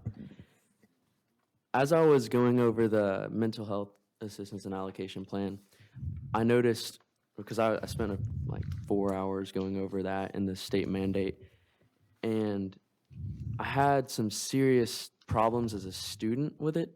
I voiced my concerns to my peers, even people that I never agree with on anything, just on politics stuff. They don't feel comfortable with the Panorama Education surveys. They don't want to be monitored through the MTSS, the tier system. They don't want to be fear that their answers will somehow get them into counseling for psychological evaluation or whatever, and be diagnosed with a mental illness when they don't have one. They feel like it's an invasion of their privacy. And one of my friends, going to be a senior this year, he voiced, this is what he said, and I thought it was very intelligent. He said, one weakness, so taking these surveys, one weakness of self-report questionnaires is the possibility of social desirability bias and the likeliness to lie on particular questions. In social science research, social desirability bias is a type of response bias that is the tendency of survey respondents to answer questions in a manner that will be viewed as favorably by others. So even if they do force the students to take it, if there's no right to refuse, they're not going to answer truthfully. If you say, how do you feel about your class? Do you feel bullied? Well, if they really feel bullied, then they're maybe going to put that. But most often, if you get made fun of a few times, you're not really going to care, and it's not going to be accurate. Another thing is, there's nothing in the plan about parents. The only time it mentions family, talking to parents, is when your child is Baker Acted. And I think that if you're going to counsel students and send them to be mentally evaluated, you should contact parents. There's nothing about having the parents informed on the survey, or just the whole idea of us being tracked and monitored. As students, we don't like that. We want to go to school for our education and not to be, treated like hospital patients. And the plan is just not detailed enough for us to be comfortable with it. And we would like you just to reevaluate it, maybe go in and fill in the details, talk about students' right to refusal, no coercion. We shouldn't be, oh, take this survey, you'll get extra credit, or take the survey, we'll make it a test grade. That's things teachers do. Sometimes it's helpful for other things, but I think this is something that could really make a difference on a student's record and maybe push them into the second tier, third tier. And I don't feel comfortable, and most of my friends don't feel comfortable, at least everyone I've talked to. So thank you. Okay, thank you. Do you want to say anything, or Mr. McCauley? No? Okay. Next is presentations from the audience. I have, We need to vote on that. oh, I need to vote on it. Oh, gosh, it's been a long day. Okay, I'll entertain a motion. I'll move approval. I'll second it. I have a motion by Ms. Karakis, second by Ms. Bola. Any discussion? Sorry, I have a few questions. Okay.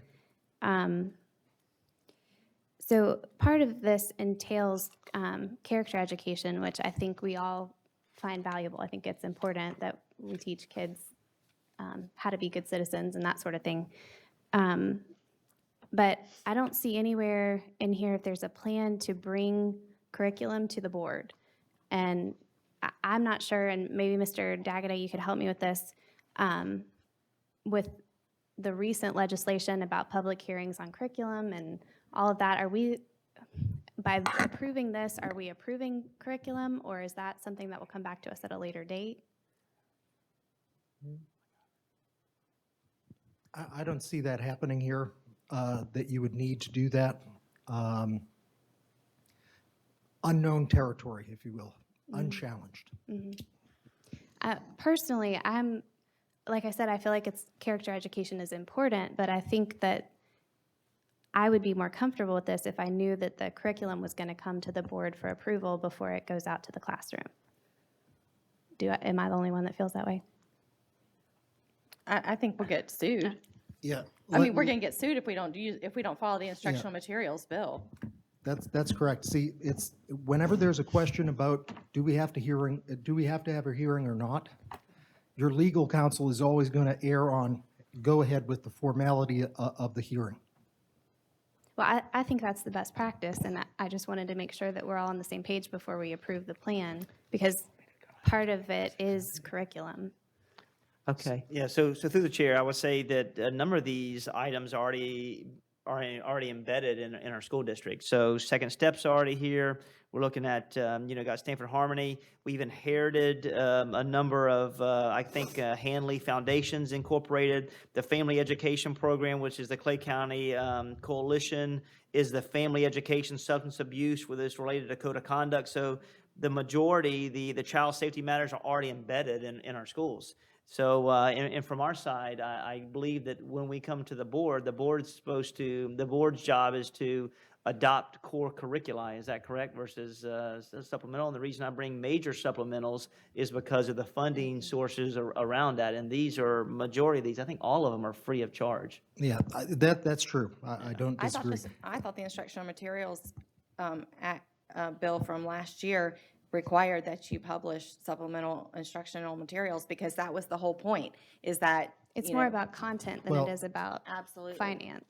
Right, It's when it so you're comes to talking about transparency. instructional materials and then curriculum. Okay, so we've got to kind of differentiate between the two. Okay, again, I'm going to say I don't see in the law that it's clear that it's required in this instance, and I agree with the statement that it's already been embedded in large part. So when I say there is no legal requirement out there, because it's really not specified by law or rule, at least at this point. And there's not been a legal challenge which shows school board attorneys the way on this. While it's not required, I wouldn't blame the board for going forward with greater formality. Again, I want to reiterate, I don't see the need for it at this time. So through the chair, Mr. McCauley, you want to speak to a little bit and then maybe answer some of your I'd like Mr. McCauley to kind of walk us through this, because this is something that we're not that familiar with. So Yes, maybe you ma'am. can explain. To the chair. So what is alluded to in this plan, you'll get more information on in a comprehensive plan that's not necessarily for the state, it's more for us internally, to include everything from character education, social emotional learning, to physical health, et cetera, and even beyond into our faculty and staff. So you'll get that when it's ready for your review. The points that have been made, I think, are legitimate, and I appreciate the young man speaking here today. It's good to hear that the students are involved. We already do many of these kind of character education programs in our classrooms. Some schools do them with great fidelity and great interest. Others do it sort of when they see a need or they have an opportunity. So it's very unique to the personality of the school. Second Step is something that's been in many of our schools, particularly those associated with DODEA, because I think at some point prior to my arrival, DODEA helped fund a lot of the materials associated with Second Step. The Family Education Program obviously is in existence. The Monique Burr Foundation, which supports the Child Safety Matters, that's already operating in about 6 of our schools. So these are supplemental programs, materials, I guess. I should be more careful in reference to curriculum, because I realize now that gets into a very legal sort of yicky place we need to be careful of. All of these programs are basically available to our schools, but they are not mandated or required. And to the points that have already been made about the Panorama Education Survey, had a chance to speak with some of the board members earlier, and I do appreciate the idea of an opt-out opportunity, so when students or families aren't comfortable. It is not a psychological measure, so I just want to be clear, from a clinical standpoint, we're doing nothing that is outside the scope of what does this person think and feel about learning, so that's the key. I did make a copy of something that they provided to me. I hope it's helpful, and as you review it, to the extent that we go down this path, ultimately you will have to approve that contract anyway, so we may have the discussion later when you have a chance to look at those. Well, that gives me more comfort knowing that it's not something that we're mandating to the schools, that it's a resource you can use this if you'd They like. can opt out if they like. Right, which right. makes- I actually appreciated the points made earlier, so thank you for that. What will happen with the data that's collected?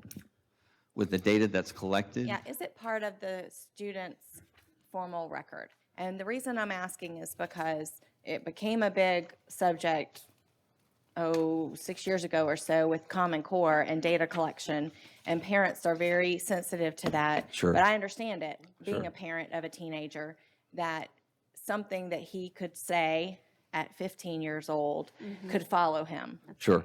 And A and good the way that question. he answers a question, and I think that is part Something of that the Grant brought up. discomfort that these students The, are having. this information will not go into Focus. It will not be loaded into their records. This is a program that has its own standalone server that Jeremy Bunkley has already sort of talked with them and cleared for security purposes. So that information just lives there for schools and teachers to use to help drive some of the decisions they make about an opportunity to put an activity into play if they see some need for their classroom. So it's less student-driven and more classroom, school-driven. So through the chair, I want to make sure that this is, when we talk about the reports is more aggregate of class and school.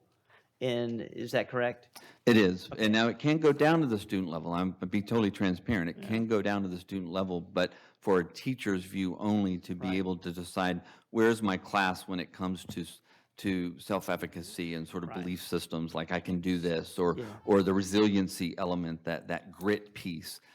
Do I need to be sensitive to how we're moving forward, or are there activities that I can go into the toolbox that this program makes available, which is also aligned with Second Step. I think as a company, they're actually together. So there is some alignment there to the work, and it's just a tool for teachers and schools overall to utilize when and where they see appropriate. So, and through the chair, this is more about a student's perception, how they feel about teaching and learning. It's not a psychological, it's about how their classroom experience, their pedagogy, the way they engage, their relationship with their teachers, looking at how they belong in a classroom, their overall growth mindset. So just really allowing us to dig deeper to figure out what we can do at aggregate to address the way kids belong, the way they interact with each other, the way that teachers interact. So the same way we do an insight for teachers, this is almost a way for us to have an insight for students.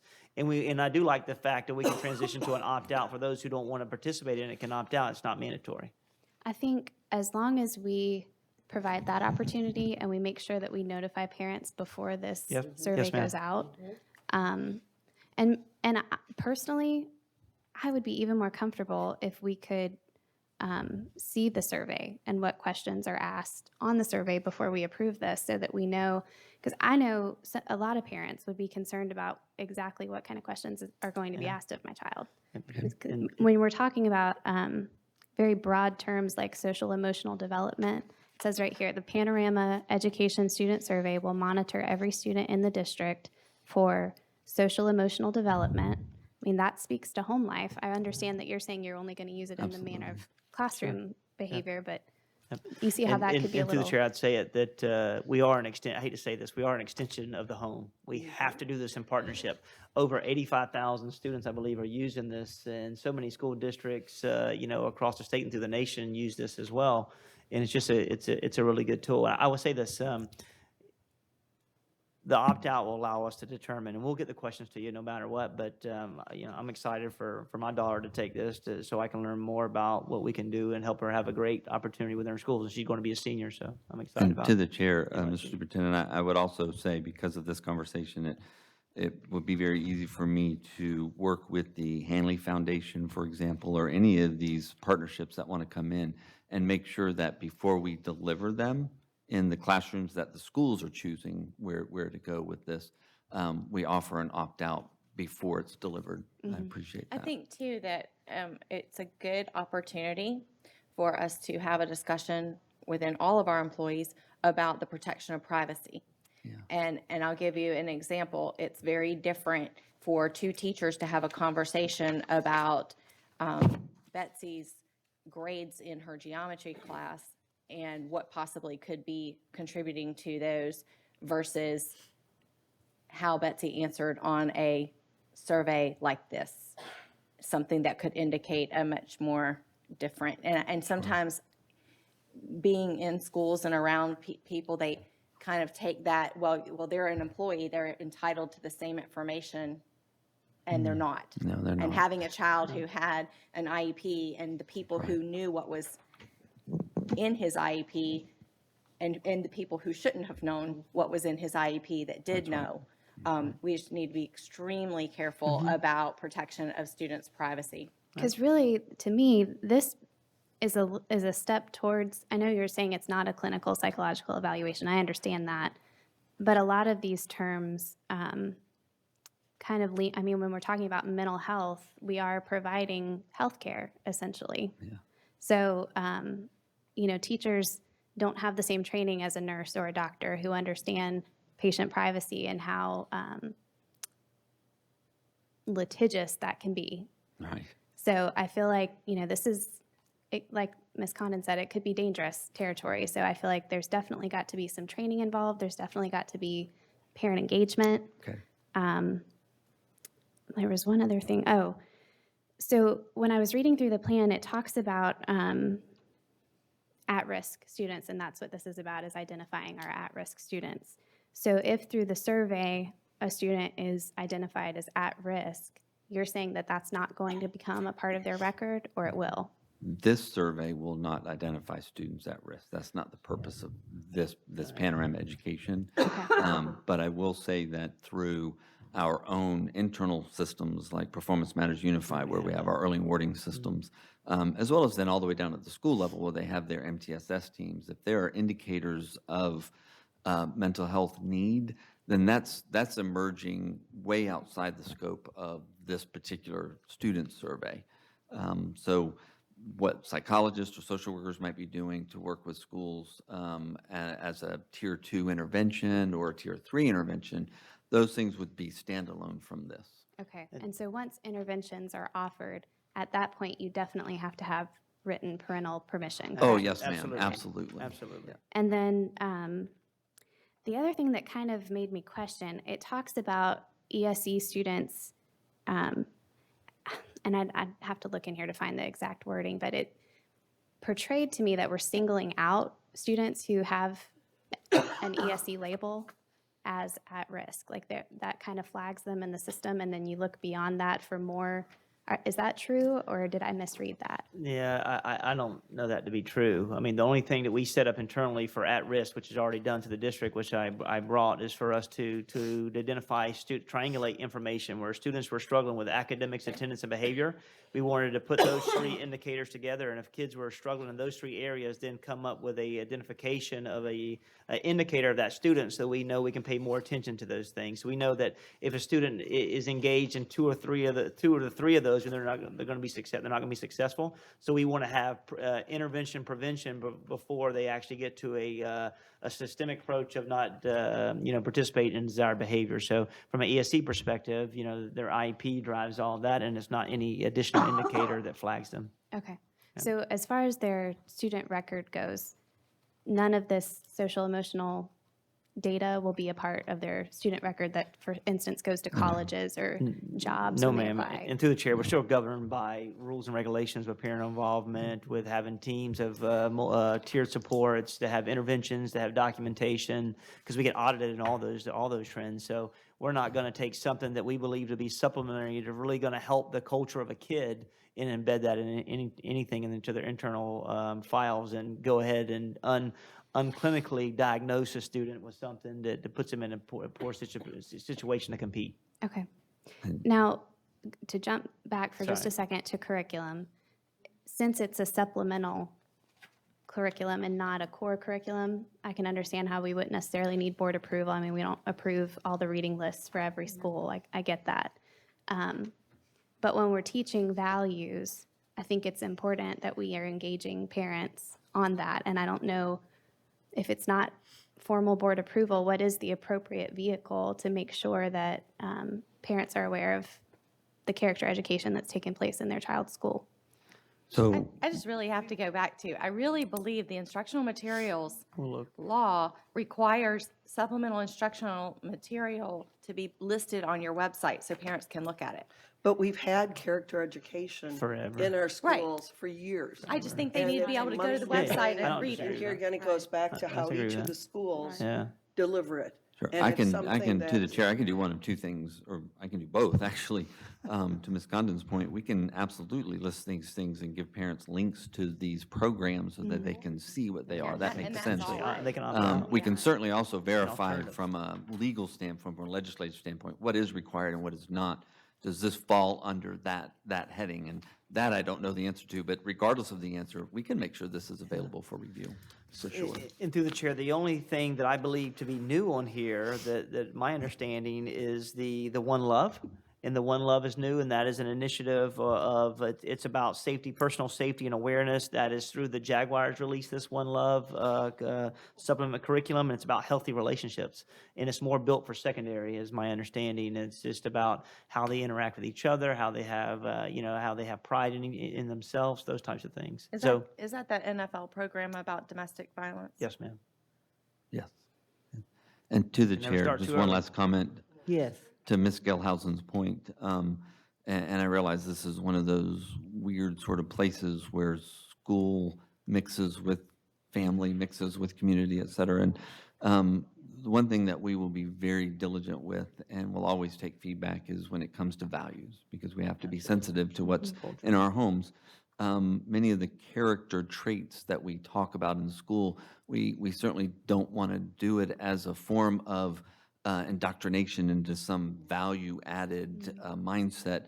So it's really more around what does it mean to be trustworthy and what is a friend, and so very simple Universal stuff. values, But yeah. but I think we will just always have to be really sensitive and Right. accept feedback when we hear it from our community. The only other question I had was delivery of the curriculum. Is that just going to vary by teacher, by school? Short answer is yes, ma'am. Yes, okay. Mostly, what we'll see is a lot of our school counselors are really excited about being able to get back into the classrooms and be given the opportunity to do that. Some of these materials are designed to be naturally incorporated into a lesson, so some teachers may be the ones who ultimately do it. But my belief is each school should really decide how they want to ultimately put it in there. I just remember a circumstance, and I think it was before, I want to say it was like maybe 2014, 2015, somewhere around there. We had a guidance counselor who gave and it was a, approved curriculum that she used. It was like a good touch, bad touch presentation, but there was no forewarning to the families that was going to affect, and it was quite an uproar. So I just want to make sure that Yeah, I appreciate We can sensitive things like emphasize that, that, it's not sure. bad to teach kids those things, but that may be something that a parent would prefer to talk Opt about out. with their child. Yeah. Through the chair, we'll definitely opt out. And then I think the Hanley Foundation is already inherited within our school district, and trainers come and schedule opportunities with schools to provide the training as well. So we'll upload it on the information. We'll coordinate with schools who are using it, continue to use it, want to use it, how they will use it, and then we'll give an opt-out for an alternative implementation as well for anyone that doesn't desire to do it. But it's all basic universal interactions for kids that are positive. And at the end of the day, Madam Chair, it's just, we're going to, with your approval of the Coordinator of Mental Health Services, that is who's going to round all of this up so that we're all talking the same language, so that regularly we can bring data to the board to show them how we're doing around, discipline referrals, for example, and student engagement as we start to identify more of the positive desire, the behaviors we want to see. Baker Acts, is a big deal for us here in Clay County, and we're looking for any opportunity to reduce that. So I've already spoken with all of the law enforcement agencies and their Clay County Sheriff, Orange Park, and Green Cove. They're very excited about the partnership around youth mental health first aid. Many of their officers have already gotten it or will be getting it. The coordination of Baker Acts at the school level, they are excited about us working with them rather than them having to make the decision every time. So I think having that person who could be the point of contact is going to be tremendously helpful to us here in Clay County. And I encourage anybody who's interested and qualified to apply. And so this document is more a general statement to the state of how we plan to move Yes, forward ma'am. with mental health, more than it is tying our hands at the district. Yes, ma'am, by design and by their recommendation. Okay. So through the chair, we have a more robust plan that we want to present to the board that's outside of this plan, but these are the questions that we had to mandated answer and put in place in order for the plan to be approved by the state through the governor's request. But I wanted Ms. McCauley to speak a little bit about what this plan is, so you have an understanding of what the direction in which what we're trying to accomplish.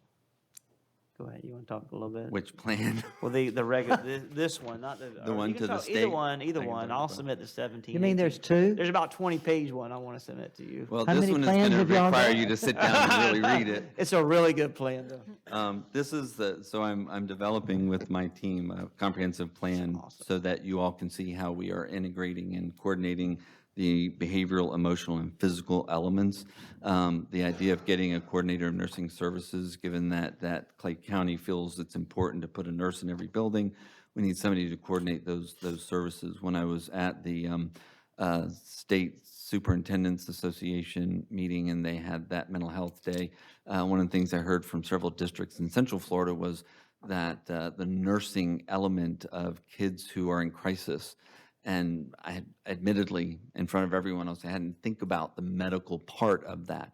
So someone who has that medical training, that awareness of drugs and interactions of drugs, et cetera, having that person as part of the threat assessment team is going to be really awesome for us here in Clay County.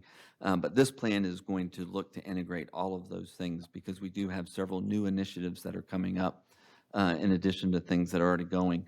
The state plan, to Ms. Gelhausen's point, it's meant to be just a general overview so that we don't commit the state, ourselves to the state for anything beyond what we believe to be necessary for our kids. The main idea for this plan is access to services, coordination of services, so direct delivery or coordination of that delivery through outside partnerships, as well as, interestingly enough, increasing revenue. Clay County has always historically been very good with its Medicaid reimbursement. We generally get $1.5 million every year, and I've spoken with the people at the state and federal level, and they always say, Clay County, you guys are good. But what that means is we have maxed out what we've been able to bill for from administrative claiming, which is more of a survey type thing, and then direct service. And direct service for our claiming has usually been in the form of speech and language therapist doing some work there, social workers, psychologists doing evaluations, et cetera. What the state is asking for us to do, and I can't say I disagree with them, is the idea of increasing more of that direct service delivery. So having mental health therapists on staff who can go out and work with students, having partnerships with folks like Clay Behavioral Health, Right Path, MCUSA even, all of those entities, those agencies should be billing Medicaid so that we can supplement our services and ultimately expand them. That is the whole point. And then this is new for us, and I can't even predict how it's going to go because school systems have never done this before, but that third-party billing. So when we get into the insurance world, and that does make me shudder a little bit because I have no idea what it looks like, sounds like, feels like, smells like, whatever scent you want to put on it. The reality is the state is basically saying to us, find ways to generate revenue so that we can continue these services. I don't know if that's an omen, but we're willing to work and try it. But I'm excited about expanding our opportunity for Medicaid reimbursement and then seeing what that whole third-party world looks like. So those are the big ticket items. Establishing relationships with our local agencies is a very big deal. We are lucky and fortunate to have Kathy Lawrence and SEDNet as part of our Clay County family, which means we already have some built-in structures in place. But the idea is to make sure that we are, I'm going to tell you what page it was on, but I see now I didn't number these pages, so there.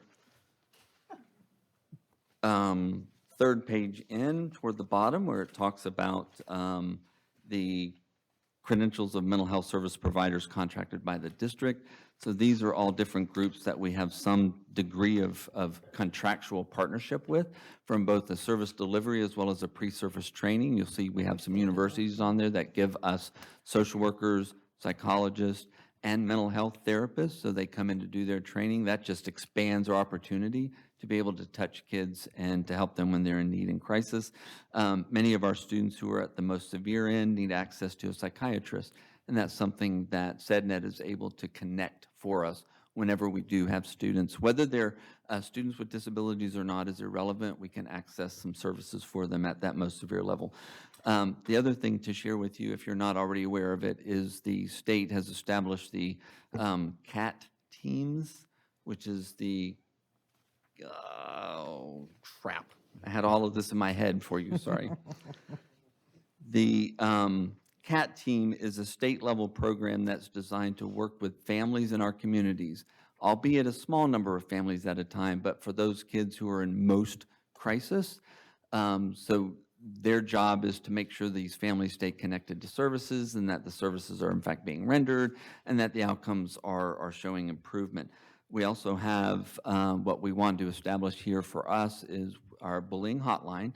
I checked with our phone guys today, and we'll have that hotline number available and ready for release when we do big press release. I have somebody who's dedicated to man that hotline to pick up when we might get a phone call. We're also doing it through other electronic mediums as well. That'll also serve as our crisis hotline during the school day. So if a school has a student in crisis, we will have a crisis team mobilized, ready to go out and respond. That will be in concert with the state's mobile crisis team. That is part of the larger work that the state of Florida has put together and something that SEDNet is actually heavily involved in. So between all of that, we will be able to respond to the needs, but it's got to be coordinated. And I think that's one of the things that we've just not had very well in Clay County of late, and having this coordinator will help to bring all of that together. That was a nutshell of this plan, and I apologize. If you have any specific questions, I'll be glad to answer them. Any further discussion? Okay, we have a motion by Ms. Carricka, second by Ms. Bola. All those in favor indicate by saying aye. Aye. All opposed, say no. No. Motion carries 4-1. Ms. Gilhousen dissenting.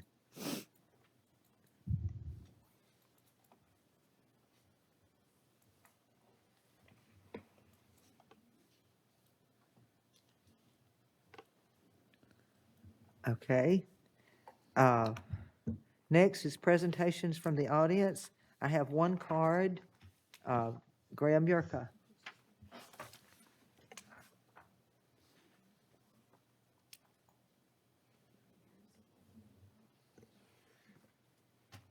My name is Graham Yurka. My address is on file.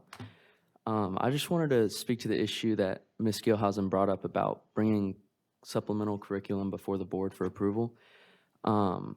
This past year at Fleming Island High School, we had Challenge Day, Be the Change come in. and it was a mandatory assembly. And one of the things that it was promoting was, you know, well, in a way, it was singling out homosexuals. And at one point in the ceremony or assembly, they said, if you are homosexual or if you know someone who is, please stand up. And they gave them, give them a round of applause. So, of course, as a school district, we should be, including people, not trying to make groups like that feel bad for themselves or feel bad or for who they are. But I don't think we should be condoning certain groups as well, especially if we're trying to help mental health. Like 40% of the LGBT community has attempted to commit suicide, where Mayo Clinic researchers concluded that a more accurate suicide rate for patients with depression is 2 to 9% rather than the 15% once thought. So 40% of LGBT people try to commit suicide, where it's 2 to 9% for clinically depressed people, which you would tend to think that depressed people kill themselves or commit suicide more. And so if we're trying to help people feel better about themselves, to fight anxiety, to fight depression through the mental health plan and assistance and allocation, and spending all that money on things for students to feel good about themselves in their education, where that minority group of people that commit suicide is much smaller than, we're bringing in Be the Change that encourages homosexuality. I mean, in the early 70s, homosexuality was still considered a mental illness. Now, if you're trying to counsel someone through that and say it's okay, we need to work through that, you'd be considered homophobic.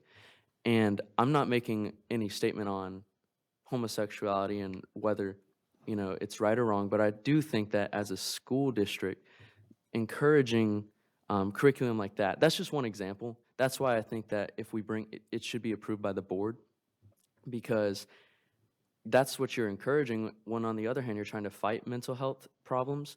But there's a large majority of that group, the LGBT community, that tries to commit suicide, and most of it is successful. And I think that if you are genuinely trying to fight mental health and trying to fight problems with teens committing suicide, then you would want to review curriculum and review things like that. And that's just one example of bringing curriculum in front of the board for approval, and just an example that happened in my school. So, thank you. Okay. Next, superintendent's request. Through the chair, I don't have any requests, but, That's what it says, superintendent request. Superintendent comments, perhaps. Oh, okay. That's, thank you for today. I know that a lot of things were covered, and, my apologies about some of the timelines. We'll continue to get better. Just some of these things to me were some of an emergency situation to get in place in order to start the school year with the right personnel and the right allocations to move forward. It's unfortunate the state did put this deadline out for the mental health plan, so we've been coordinating with multiple districts to get that done. But overall, excited to be in a school district. Please know that we will continue to work hard. Extremely happy for the hard work of our teachers. They work hard every single day, and our leaders. And our students really took, learning, seriously this year, with our parents and actively engaged and involved. And I thank this board for supporting me in the initiatives, the projects, and the targets that we have established. As I said, about 2 weeks ago, our intent was to be, when I came in 20 months ago, our intent was to be in the top 10.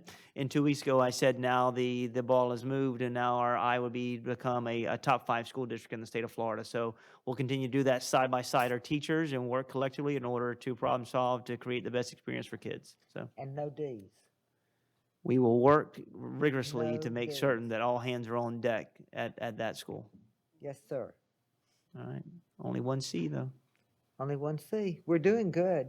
Doing better than we have but- ever have. But we got to clean up a couple of details. We will. Okay. Thank you. All right, school board comments.